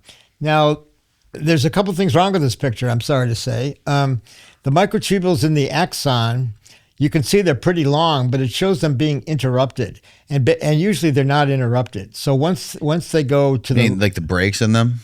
Yes, yes. Now in dendrites on the left, there are breaks, and not only that, but the microtubules in the dendrites are interrupted and of mixed polarity. So each microtubule has a plus end and a minus end. And usually, like in the axon, they're all aligned. So all the plus ends are in and all the minus ends are out. Right. Whereas in the dendrites and cell body, they're mixed polarity. So you have one next to another one going the opposite direction. So this one's up, this one's down, up, down, up, down. So they're in these arrays of opposite polarity, anti-parallel microtubules. And nobody has a good explanation for that, except in our theory, what that means is since the two of them would be oscillating, let's say in megahertz, and they're both going to be in an external field from the membrane, one's going to be more aligned with the membrane than the other, and it's going to be slightly faster, and the other one will be slightly slower. And so they're going to be slightly off in their frequency. So one might oscillate at, let's say, 10.000 megahertz, the other one at 10.0040, and they would interfere and give an interference beat, like in music, of 40 hertz, which is the carrier wave for EEG. So we think that the mixed polarity networks give rise to interference beats, which, like in music, slows down to give slower and slower. And in fact, we think that EEG, which is in hertz, comes from very fast oscillations of microtubules in megahertz, which interfere to give the slower EEG. Because after all these years, we don't really have a good explanation of EEG, or at least not of a unified theory of EEG. Really? Yeah. Nobody. Yeah. People will say, well, this alpha band comes from this network, the beta or the theta comes from this pacemaker, or this frequency, it comes from this gamma. We don't really know. So they can sort of proxy. Yeah, they just anatomical, but without saying what it really is and what it really signifies. And we think actually that it's all microtubule time crystals oscillating at these different frequencies, just like the terahertz, gigahertz, megahertz, kilohertz, but because of interference. And so you need the mixed polarity interrupted microtubules to get that, and that's where we think it's coming from. And Roger Penrose and I published that in 2014 as the origin of EEG. How could we drill down and actually prove this idea that microtubules do all this? We're trying. And hypothetically, in a perfect world, unlimited money, how would you do it? Well, we were in the Templeton Project with Theories of Consciousness, and we were supposed to be in a adversarial collaboration with IIT, but we couldn't, and we're supposed to come with one experiment that would disprove one and prove the other. And we couldn't because I don't think their theory is falsifiable. And they wanted us to do an experiment where we would demonstrate a quantum effect in a microtubule at ambient temperature and then show it go away with anesthesia. And they wanted us to do it in a live monkey. And the monkey would have to be awake with us monitoring with this quantum optical stuff, which never been done before and really needs to be done on a quantum optics table with exact balance and no vibrations at all. Quantum optics table. Which is eventually what we did. But we said, we're not going to do that in a monkey because number one, it'd be cruel. Number two, it'd be technically impossible. And that wouldn't falsify your theory. So anyway, we didn't get the adversarial collaboration, which was a lot of money. When they were doing paid, it was like $5 million per study, and they didn't prove anything. They were all inconclusive. Templeton gave us $100,000 to do one, actually $200,000 to do 2 studies, one of which is already published, the other one's almost ready to be published, where we showed in a lab, if you take UV laser to a bunch of microtubules, they fluoresce. So you hit them with like 280 nanometers UV light, and a short time later, they emit at a lower frequency, lower energy, longer wavelength, like 340, something like that. Yeah. And but there's a delay, and there's also propagate. And then we used these fluorescent labels, which emitted at a different frequency, so we can tell. So and then we can calculate the distance, how far it traveled, and we found that the distance it traveled and the duration of time that the quantum state lasted was too long for classical. So it had to be a quantum state, quantum process. And then we gave 2 different anesthetics and inhibited the quantum stuff, the quantum activity.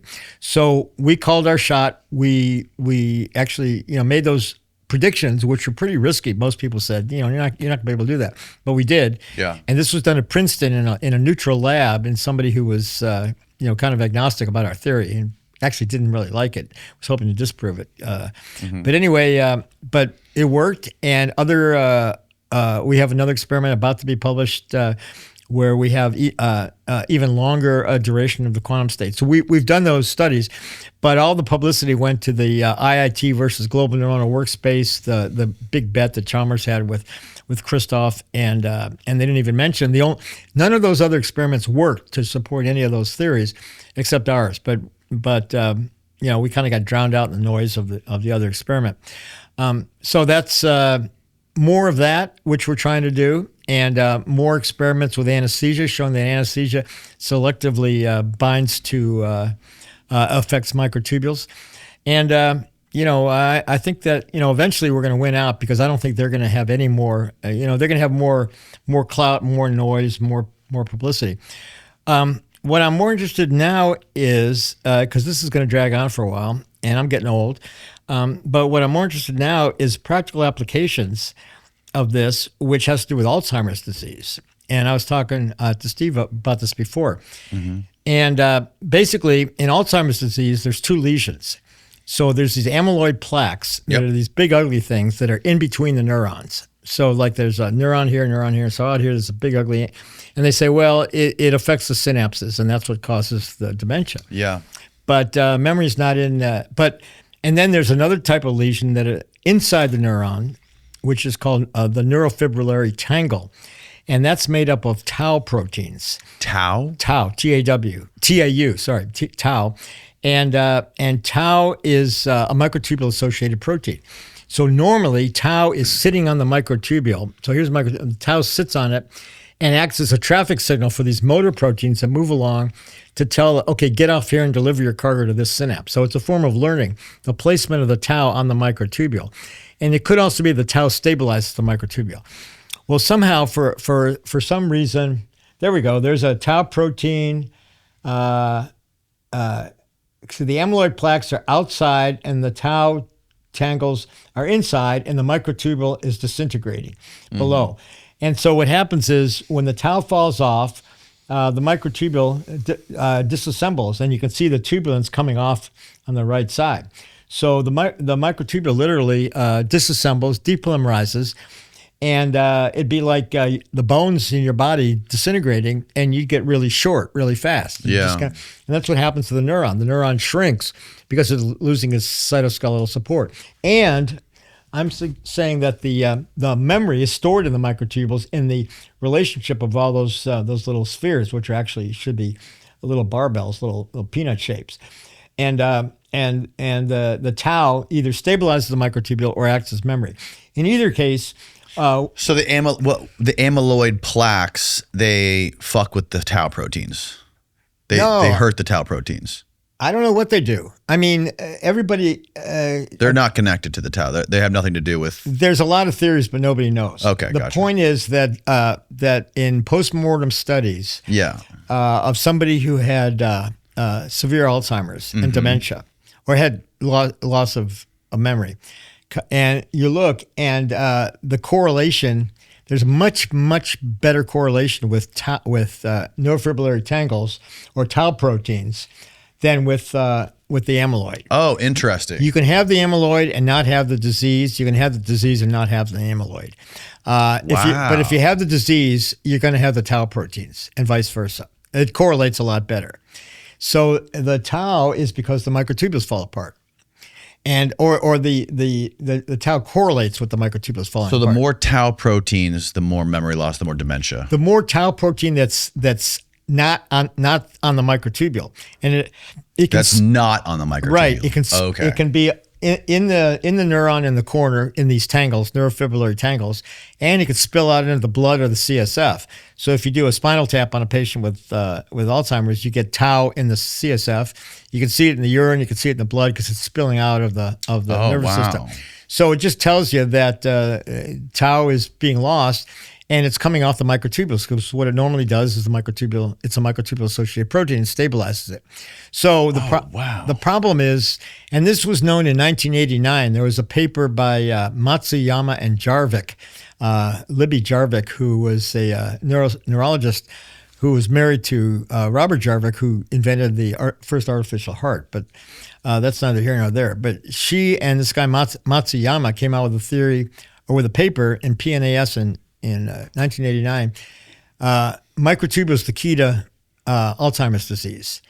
And at that time, people were just learning about the amyloid. So I remember she came to the University of Arizona, and I went to her talk. It was a great talk. And I said, yeah, that makes perfect sense. So right after that, our neuroscience group dealing with Alzheimer's and neurology, we had a big meeting and about what to do about this, because they were all jumping on the amyloid bandwagon. And the drug companies were throwing money at them to find anti-amyloid antibodies and this and that, which is what they did. And they've been developing ever since these anti-amyloid drugs for Alzheimer's, which don't work, are Probably toxic. have crazy side effects. Crazy side effects. They're toxic. They cause bleeding, and they're expensive as hell. They cost like $20,000 to $30,000 per patient per year. And the drug companies are getting rich. Cha-ching. Yeah. The drug companies and the researchers are getting wealthy doing this. So, Neuroprotective. Nicotine. Well, I got caffeine. Anyway, the Amyloid plaques. Yeah, so amyloid plaques, I think, are a red herring. And, they don't really correlate with the disease, but they attract all the money and the attention. Do they correlate with anything that we know of? It depends who you ask. Right. I have a good friend, Rudy Tanzi, who's a big Alzheimer's researcher at Harvard, and he's been studying amyloid. He's completely on the amyloid train, but his whole financial picture, he started a company. That's where it gets messy. It gets very messy. Yeah. So I don't have a dog in the hunt in that regard. And I think it's microtubule. Well, I guess I do because of my theory, but it would support it. But as far as helping people, that doesn't matter. So in researching this, I found out that microtubule stabilizing drugs, which are used in cancer to prevent the microtubules from disassembling and becoming mitotic spindles, that they actually are protective against Alzheimer's. And in some animal studies and actually clinical studies, a particular drug, apothalone B, which is a microtubule stabilizing drug. Apothalone B. Epothalone B. Epothalone B. Epothalone B. It's actually an anti-cancer drug.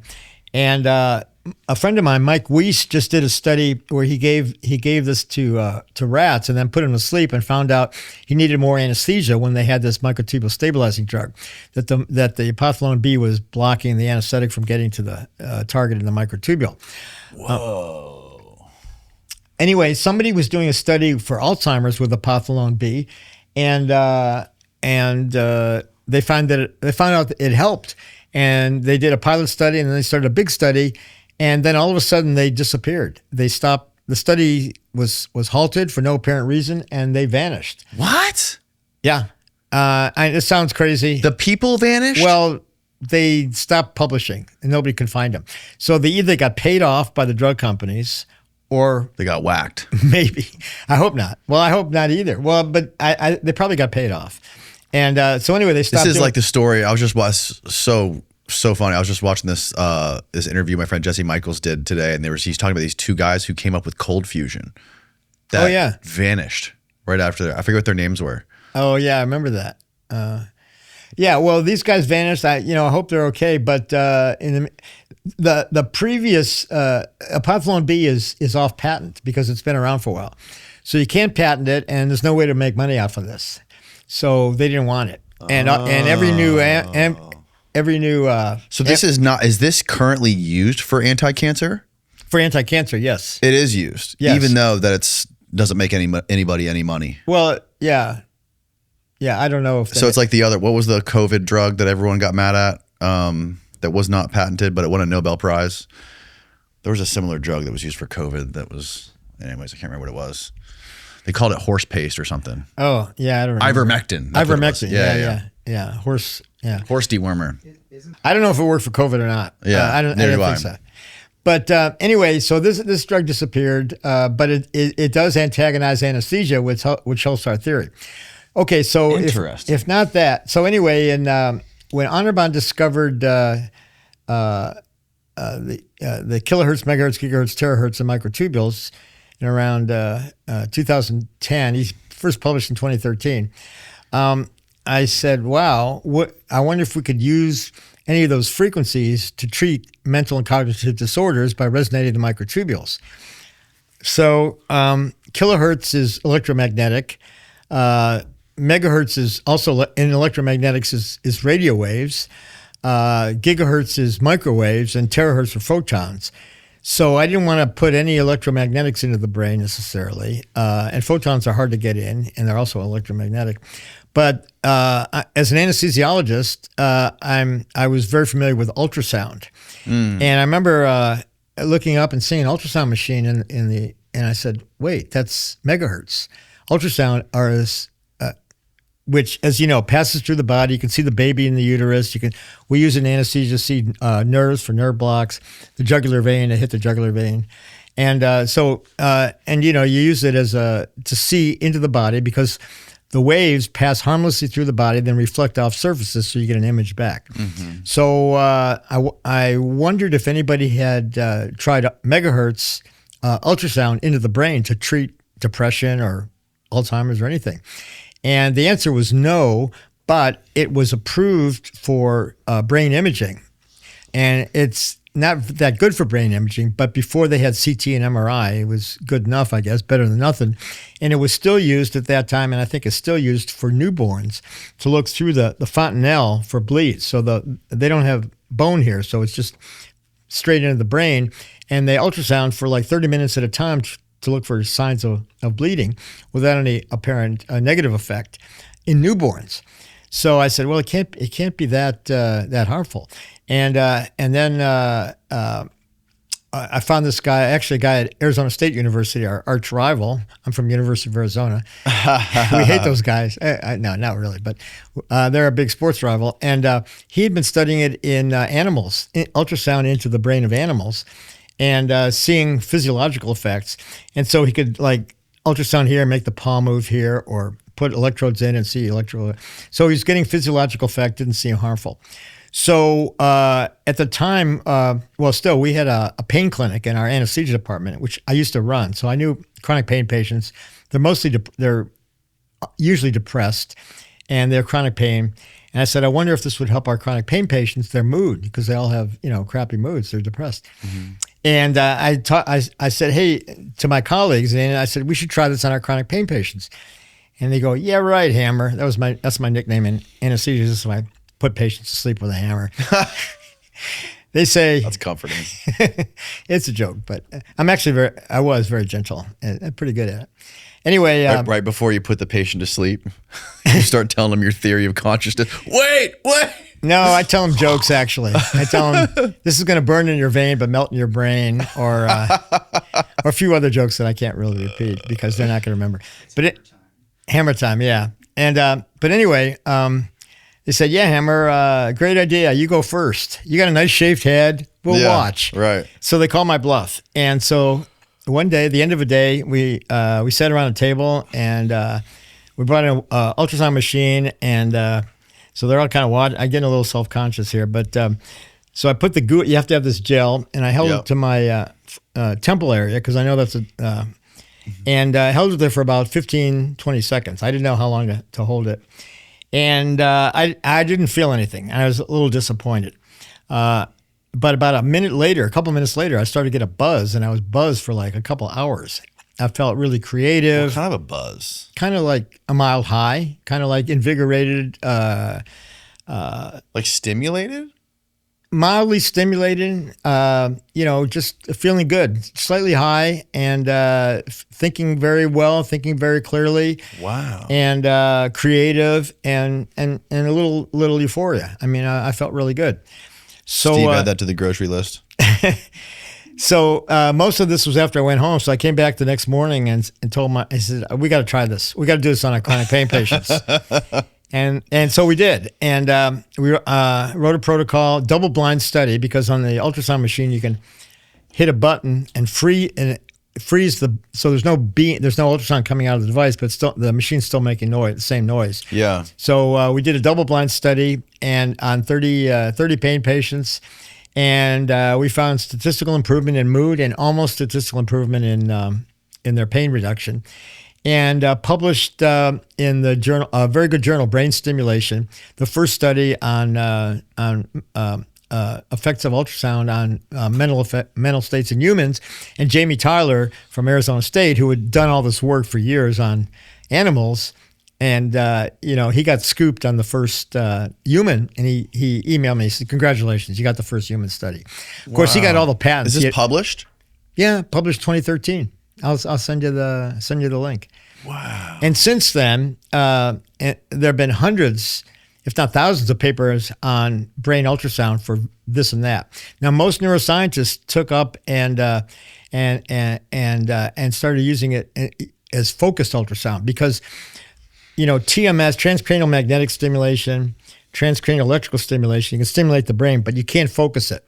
And the electrical, when it hits the brain, goes around the surface. It doesn't really go through. Sure. And TMS is kind of like all over the place, and we don't really know what it does. We don't really know what the electrical does, actually. It's something that nobody knows. But ultrasound goes right through as if it's not, and it'll hit the skull on the other side and bounce back. Because it's very low frequency. It's mechanical. It's megahertz, so it's a million times a second. So it's not low frequency. Well, you can go as low as 20 kilohertz, which is still ultrasound, and that's also been shown to be beneficial for senescence in cells. So anywhere from 20 kilohertz on up to millions of hertz, megahertz, is ultrasound, and it seems to have effects on beneficial effects on biological systems, probably by resonating the microtubules, as long as you stay low intensity. So not low frequency, but low intensity. You don't want to heat the brain. So it can be used at 3 different intensities. The low intensity below thermal, and but then a medium, and then you go higher, you start heating the brain, which we don't necessarily want. And then a medium, you can open the blood-brain barrier, let stuff in. And people were using that to give anti-amyloid drugs. And then at really high intensity caused lesions. And people are now using ultrasound to cause lesions. Like if you have a tumor or a seizure focus, you focus 2 ultrasound beams, you zap that, whatever it is there, and get rid of it, which is what you want. So everybody got into the focus business, including a friend of mine, Jay Sanguinetti, who was at U of A, and he's published a whole bunch and formed his own company now. They're making kind of a high-end ultrasound to induce meditative states. And would it be like a helmet you wear that like pumps ultrasound into your head? They have a helmet. Yeah, they have a helmet or band, and it's got sensors to read out EEG and then ultrasound to put it in, and you can target. And then the patient gets an MRI, and you want to target the posterior cingulate or the frontal cortex or whatever, and then you need a stereotactic frame to target that area. So you're just hitting that one area. So whereas the study I had done, the first study was unfocused. So it quite literally. It doesn't sound good to say shotgunning the brain, but basically it scans back and forth, so you get the whole brain. Mm-hmm. And anyway, in 2015, these 2 guys in Australia were studying an anti-amyloid drug for Alzheimer's, and they used medium intensity. It didn't get across the blood-brain barrier very well, so they used ultrasound at medium intensity to open the blood-brain barrier to get the drug in. Whoa. And they had a control group that got the ultrasound without the drug. And those animals got better from their Alzheimer's symptoms. So the ultrasound alone at medium dose improved the Alzheimer's symptoms without giving the drug. And so they've now gone into just treating Alzheimer's, although at this medium dose, which I don't think is necessary. And other people should be low. It should be lower. Yeah, you don't want the higher dose because it's going to heat, and you don't want to open the blood-brain barrier. Yep. It's there for a reason. It lets, Right. infections, other drugs, we don't really know what could get in. So it's there for a reason, and I didn't really want to. That's fascinating. Now that's focused ultrasound.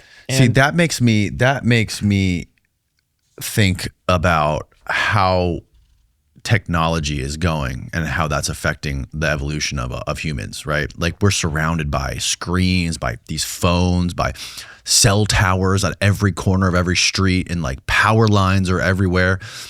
I mean, I'm not a electromagnetist, so I don't know exactly how all this works, but I can't imagine that all this technology and all this electricity everywhere, 5G, I don't know what the hell that is. I don't know what the hell that does.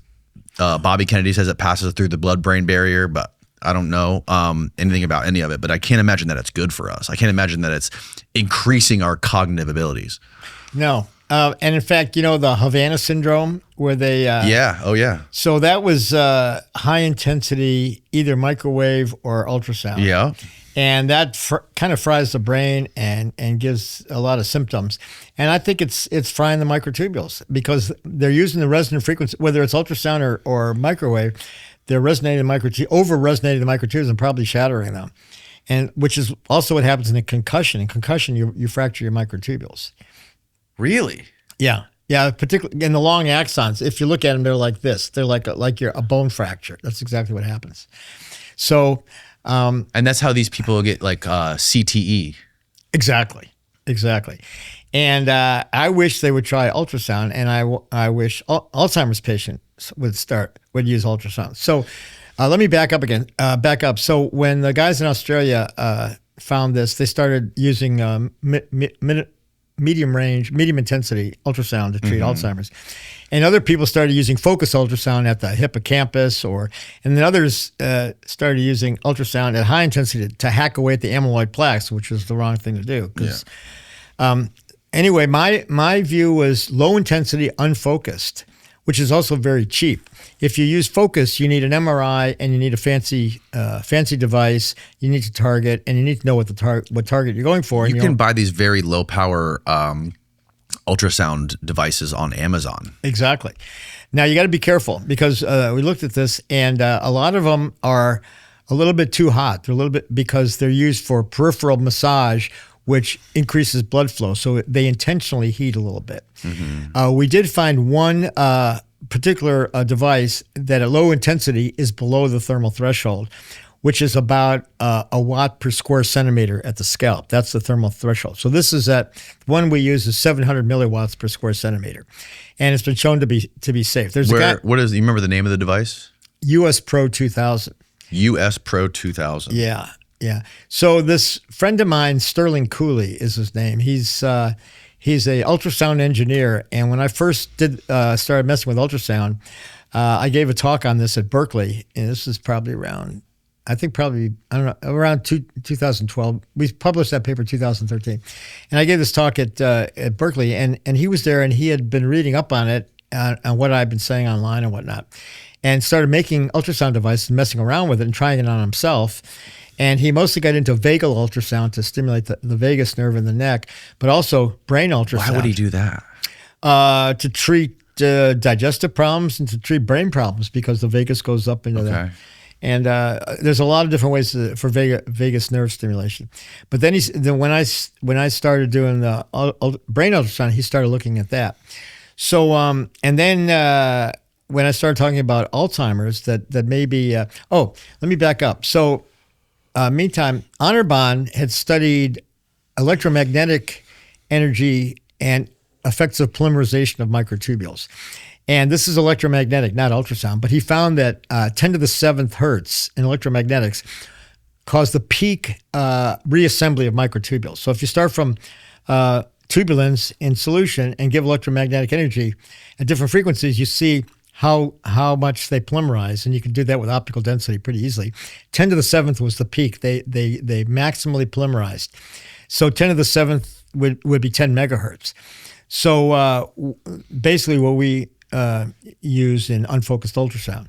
So Sterling started kind of doing this over the internet telling people that they could buy this device, and he researched and determined it was safe, and said, buy this device, use it a couple times a day to the temple area, and just let me know how you're doing. And he did this for a couple of years actually, and told me about it. And I said, wow, that's pretty ballsy of you to do that, because I wouldn't do that because I had a medical license to protect, and he didn't have that. He didn't have that, so. But he disappeared. No, he's still alive and kicking, doing very well actually. He lives in Washington State, and but anyway, so he was. Was he prescribed? It's unclear whether ultrasound is practice of medicine or not, because it's used by a physical therapist. And anyway, so I was talking about this with some friends of mine at California Institute for Human Sciences, which is a small institute in near San Diego, and they do various research, mostly on parapsychology and stuff. But they have a institutional review board that can ratify and research study and protect human subjects and so forth. So I was talking to them about it because I wanted to do a clinical study of ultrasound versus control. And they said, Helena Wabe was the researcher. She said, what we should really do first is just operationalize Sterling's study. Take what he's doing and get those people to sign consent forms to do what they're doing, and we record the data. And we'll, because we have all this information which we can use. So that's what we did. So we've had the study going for about a year now, but we did insist on the patients getting permission from their doctor. So we couldn't be accused of stealing patients. And doctors, probably reluctant. What's this crazy shit? So it's hard to get patients in, but we have enough patients, and we haven't cracked the code yet to see the results, but it seems like patients are doing well, and we've had no negative effects. So we want to do the next step and try this for either a double-blind controlled or larger scale studies. So I've actually been talking to my friend Sue Schneider at Florida Atlantic University, who's in touch with the medical people there and some funding people. So we're going to hopefully start that study, kind of develop that idea here in Florida. How long has the testing been going on in San Diego, and how many people? About a year, I don't know, 20 or so, not that many yet, because, but Sterling has more that, we can't count because they weren't part of the study.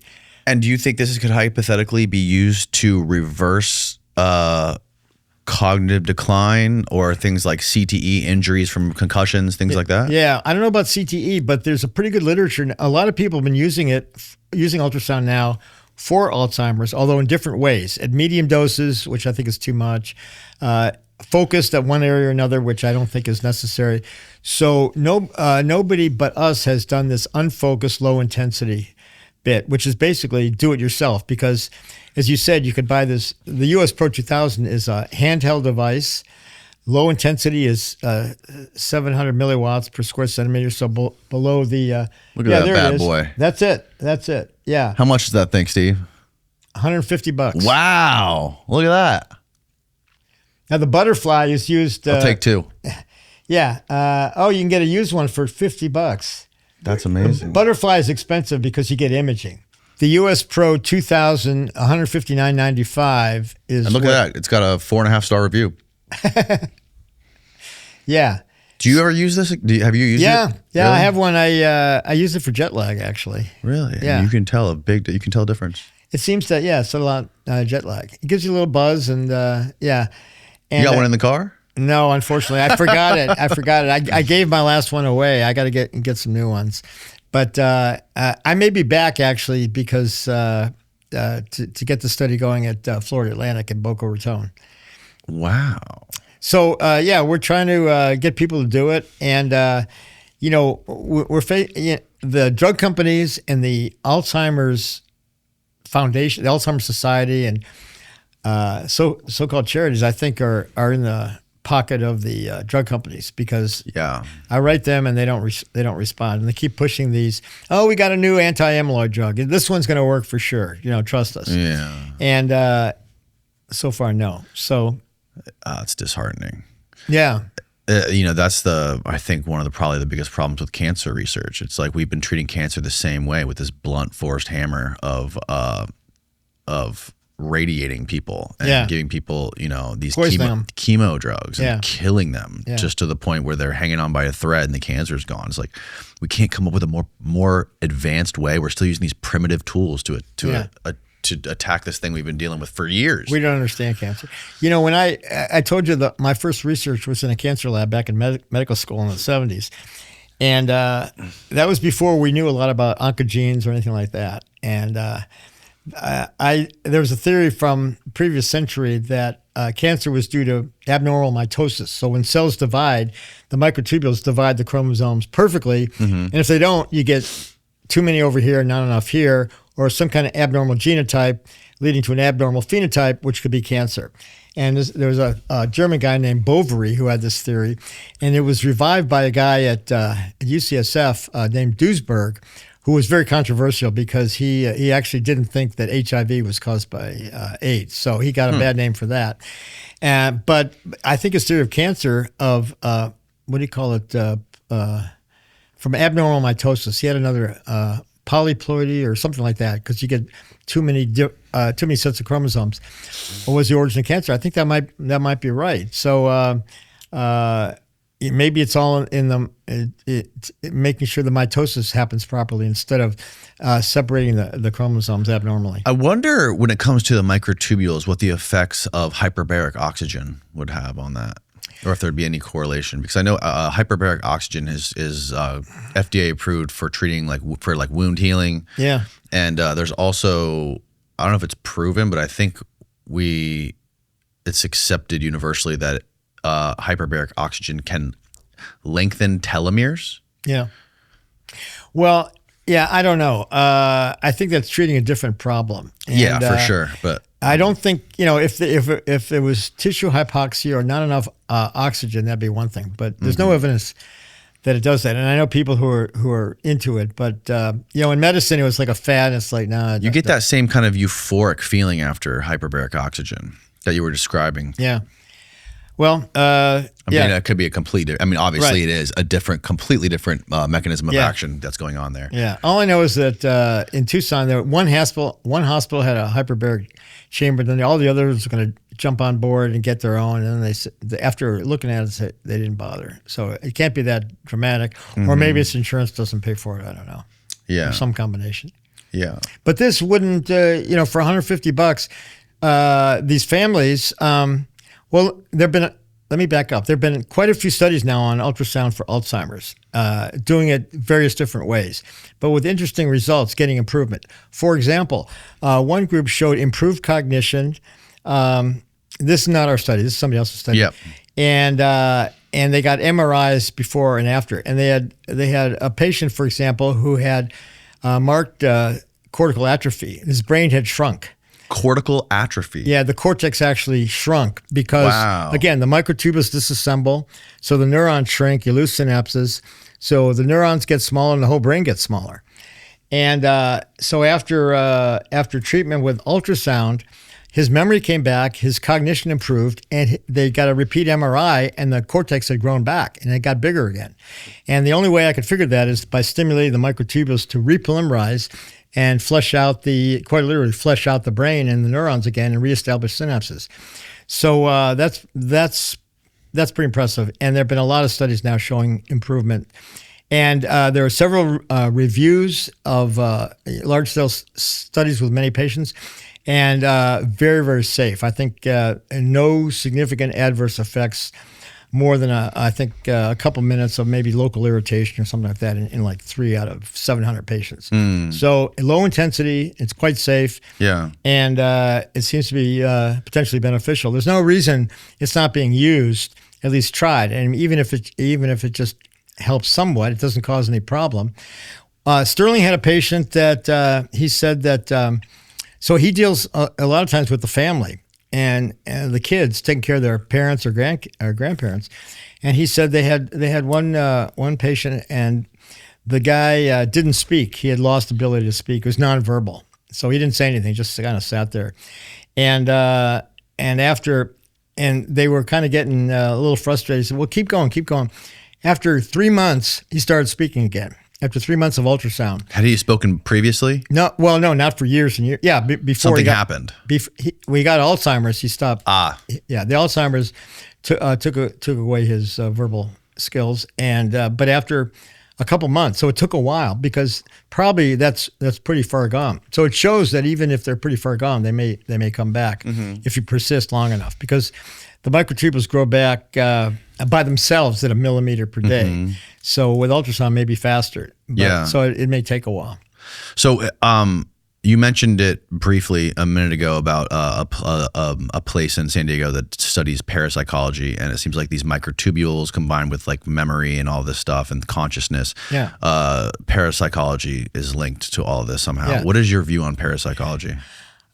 I think it's real. And first of all, I should mention the place is called the California Institute for Human Sciences. They've now merged with IONS, the Institute for Noetic Sciences, which is a big, and that was founded by Edgar Mitchell, who had this epiphany coming back from the moon and so forth. And so he founded it, and they support parapsychological research.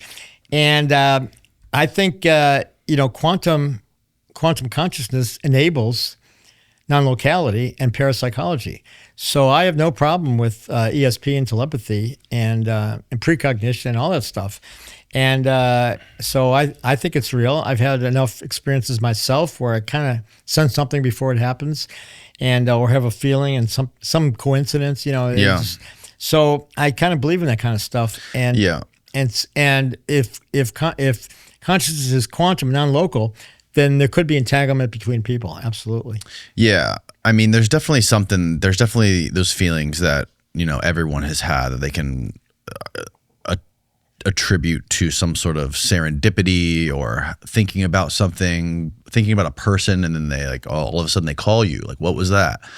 Or like walking into a place, like a building, and like having a feeling like something feels dark or evil, or something's off about this place. And like, animals, you can attribute that to animals, like cats or dogs, like can sense when their owner is going to come home, or when something is not right in the room. Right. Or deja vu. And who knows what that is? Oh, deja vu. Okay.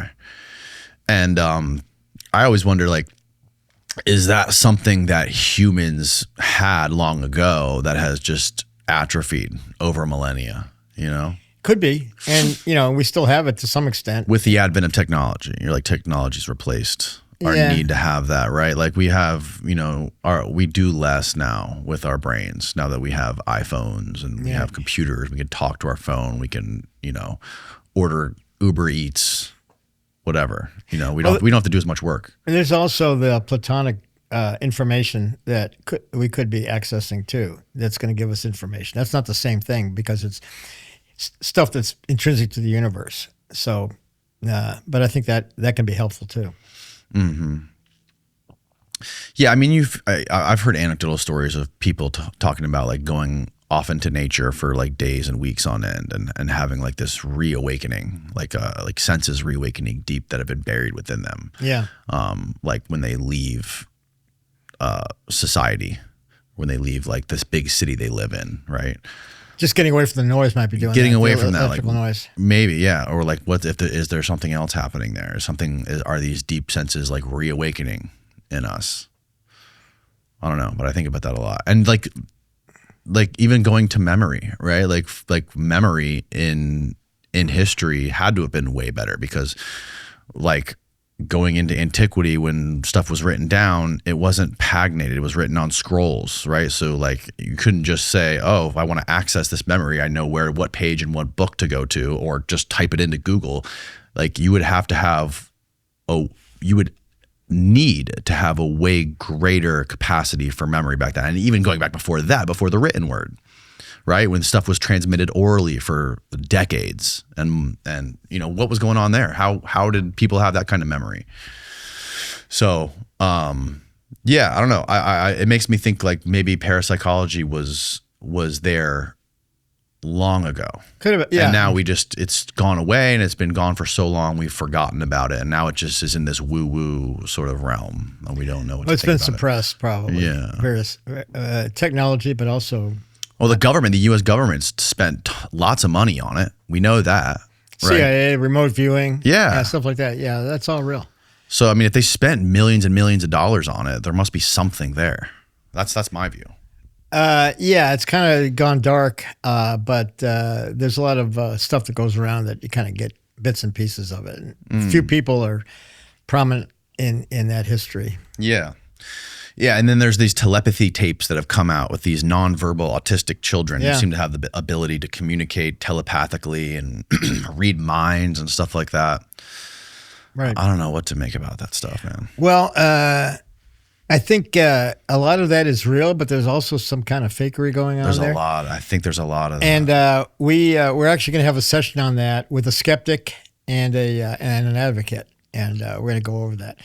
Because I've seen demos of it that were very convincing and other demos that were not convincing. Yeah. You know, like they're peaking and this sort of stuff. Yes. So you got to be very careful. But I think conceptually, I think telepathy is quite possible. But I think if you have somebody demonstrating this stuff, there's been a lot of people doing it recently, especially like seeing without their eyes with blindfolds on.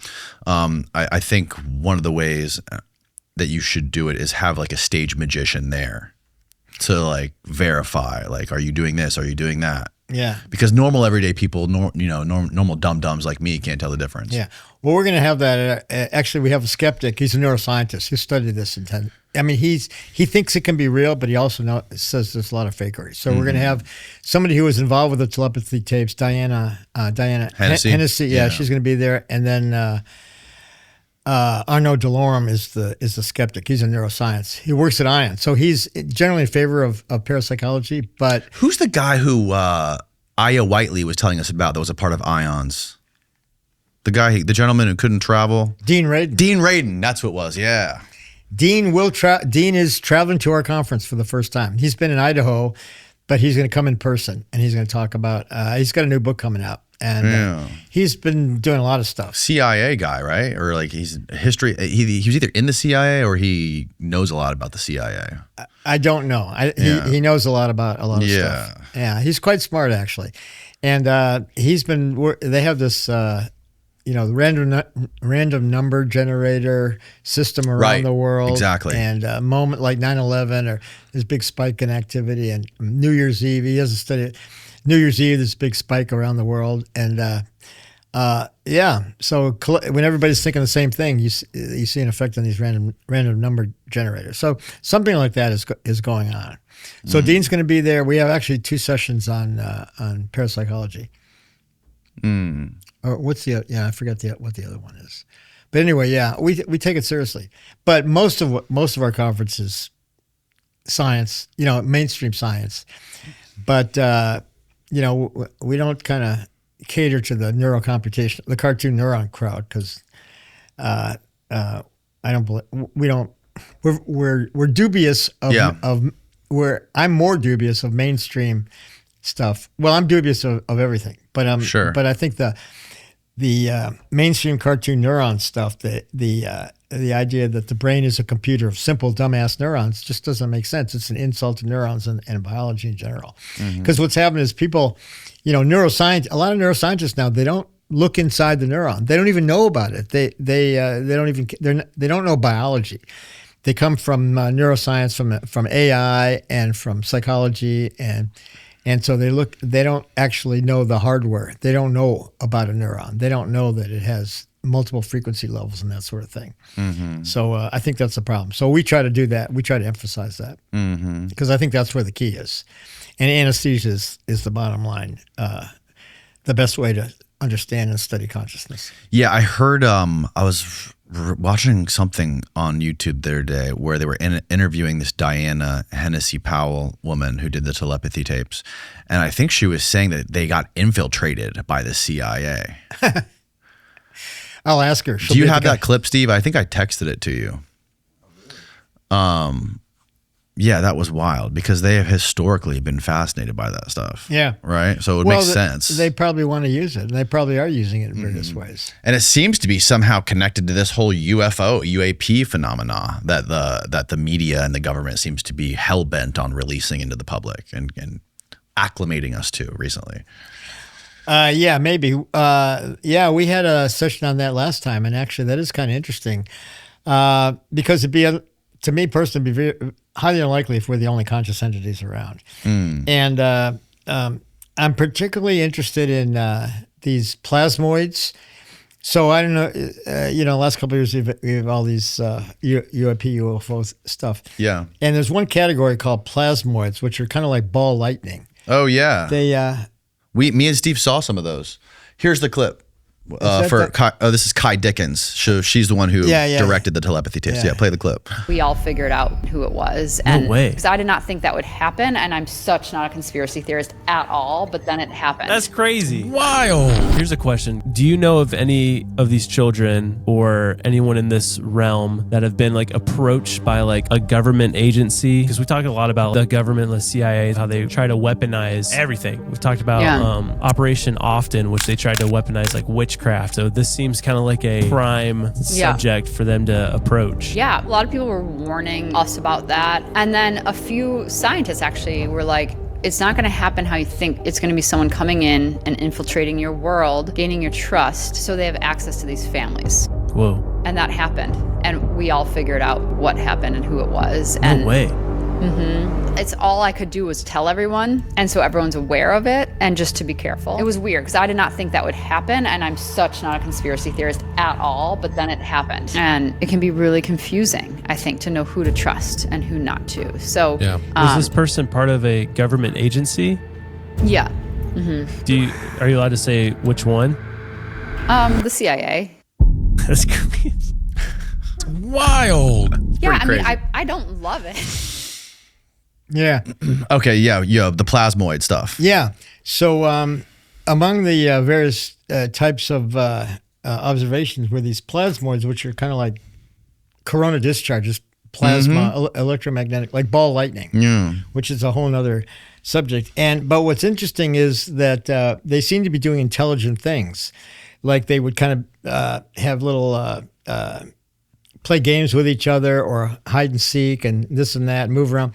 But what's really interesting is the way they move is that they're here and then they go over here and then they go here. Yeah. And there's no vapor trail. There's no sign of propulsion. As you know, if it's a rocket or something should be coming out the other end that has heat, and they don't. And then they're here and then they do whatever, and then they go here. And somebody, I think it was Jack Sarfati who came up with Shout out to Jack Sarfati. Yeah. He and I go way back. Really? We used to fight a lot, but I think we've used to. Well, it's a long story, but we're on good terms now. And I'll give him credit for this. That he said the way they move is there's no propulsion, and he said I wonder if it's involving gravity. That they actually can and this is right up Roger Penrose's alley, because two things: to move effortlessly without propulsion and really fast, without vapor trail. If you could curve space-time and create a hole, you're going to fall through the hole, and you don't need propulsion. You don't need any. Right. So and if they are in touch with, if they can mess with gravity, then they might be conscious, because that's where gravity comes from, according to Roger. Quantum gravity, something like that. So You're talking about fast movements? They're pretty fast. Yeah, I don't know exactly how fast because I can't tell the distance. But when you see them, there's one paper actually. One of our planetary scientists from the U of A, University of Arizona, was on this, and I know him from astrobiology. And he didn't want to talk about whether they were conscious or not, but he said, "Yeah, the way they move is a mystery. Nobody really knows." So, and so if they can bend space time to move like that, then they also may be able to access space time where the consciousness is happening. So they could be conscious. And somebody's going to talk about this at our conference. She's been studying this, Dana Kippel. And I told her that when I was back in the 80s, when I was early in my anesthesia career, we actually looked at this phenomenon called Kirlian photography. Do you know what that is? I've heard of it, yeah. So Kirlian photography is something I first read about in a book called Secret Discoveries Behind the Iron Curtain in the 70s, where somebody went to Russia and learned all the stuff they were doing about parapsychology, way ahead of us. That's probably where the CIA got everything.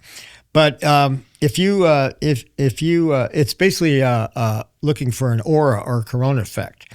So some people see auras, they see colored lights coming out of people, and if you put a body part, something living on a we had a guy in that showed us this stuff. There it is.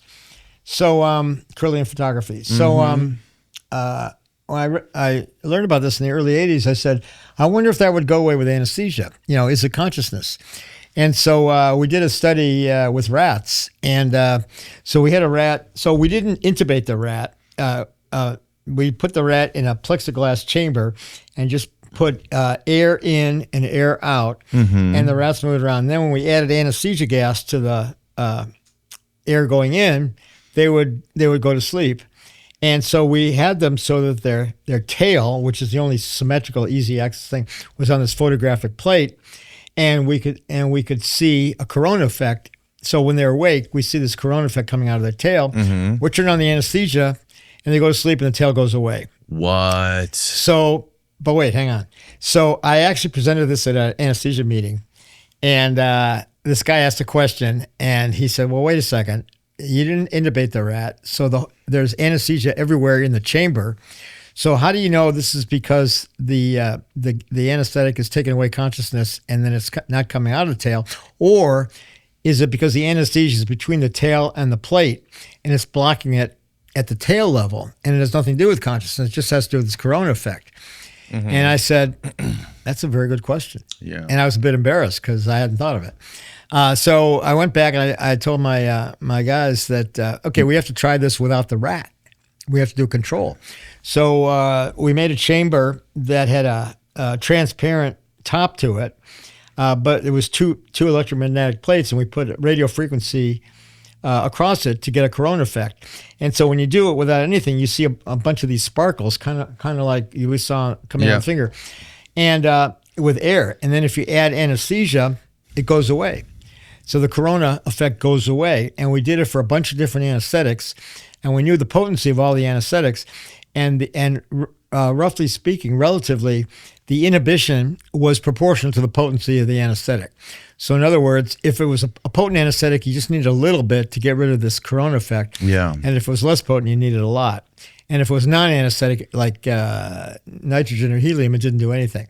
So we tested, and we published that in Anesthesia and Analgesia as anesthesia acting by inhibiting electron mobility. The corona effect is essentially electrons moving, not as sparks, but more of as a cloud.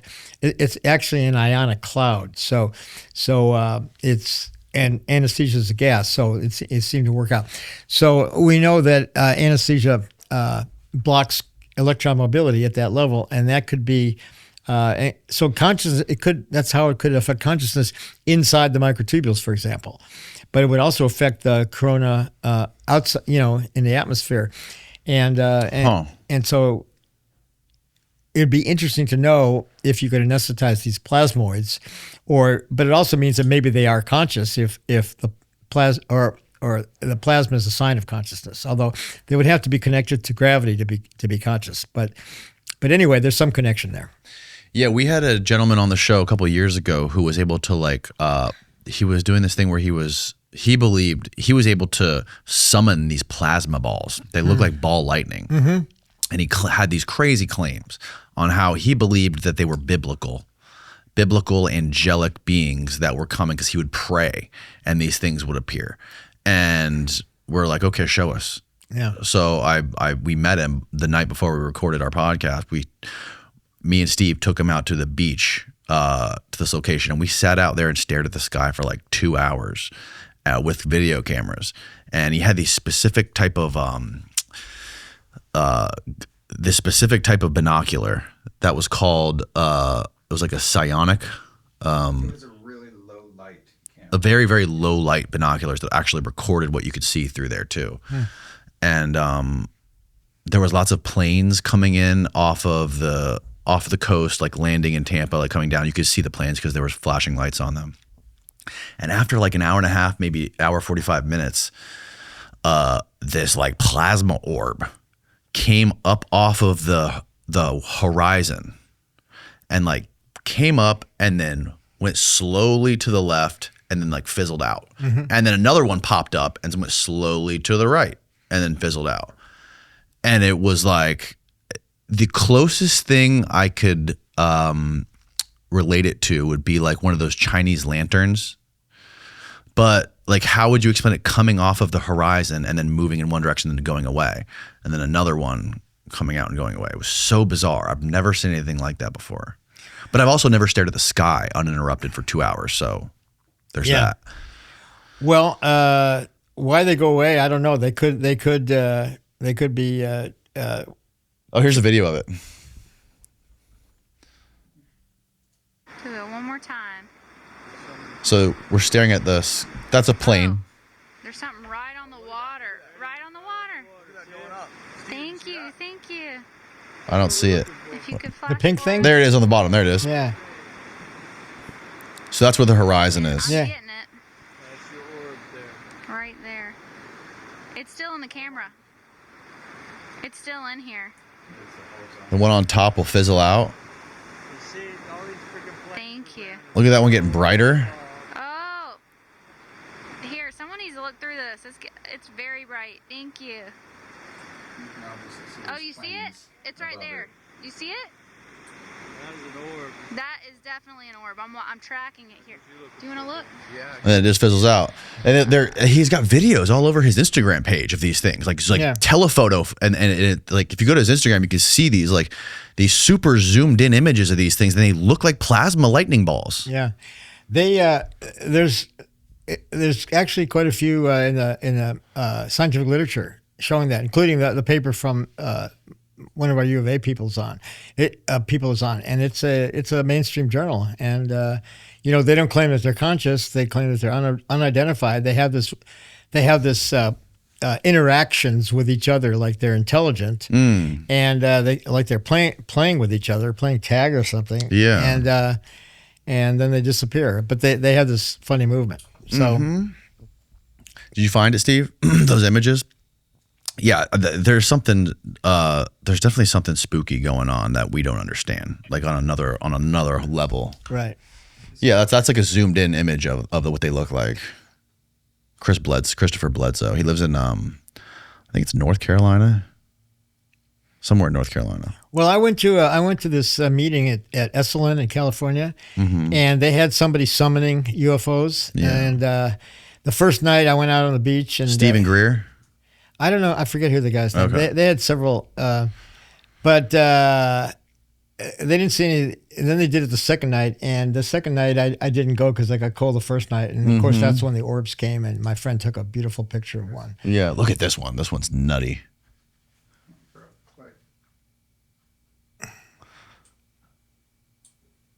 It looks like a cell under a microscope or something, doesn't it? Yeah. And he's got all these crazy like ex-military folks. Oh yeah. That are like befriending him and visiting him all the time. Some dude from NASA like befriended him.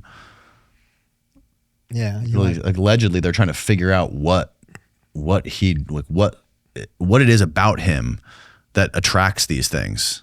You know? Yeah. He's been through a lot of trauma in his life. Like he had a very traumatic upbringing and like a lot of, he's been shot before. He's like witnessed his wife die in a car accident, and he's been through a lot of shit.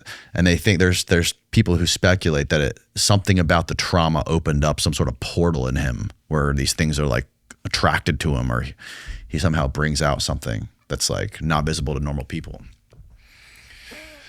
Something. Definitely something. Well, Stuart, thank you for doing this, man. This has been a fascinating conversation. Danny, you're welcome. It was a pleasure. Good questions, good conversation. Let me just mention the Science of Consciousness Conference. I've been organizing this conference since 1994, and this will be my last one organizing it. I'm turning it over to my colleague, Dante Loretta. It'll be in Tucson, Arizona, April 6th through 11th. We have a tremendous lineup. We're going to cover all these topics we talked about today, and a lot of mainstream stuff and some other stuff. There it is right there. Look at that. Since 1994. So everybody should come or zoom in. There we go. Oh, that's amazing. And Ultrasound for Alzheimer's. Yes. Ultrasound for Alzheimer's. I think, I'm getting old and I'm trying to think about what I want to do before I pass on. And that's it. Actually, that's very important. Yeah, man. That's super interesting stuff. I'm definitely gonna have to get one of those little ultrasound things and see how it works. And we'll keep in touch. Okay. We'll let you know. I'll be one of your science experiments. Lab rats. I'll send you a link to our study, and if you're going to do that, may as well enter the study, and you can report in. Although, I guess we probably need your doctor's permission, but you can. Yeah. We'll get that. Okay. I'll link everything below too for people that want to find out more and figure out the studies or get in touch with you, all that stuff. So, thanks again, man. This was fun. Thank you. I enjoyed it. All right. Good night, Thanks, world. Steve.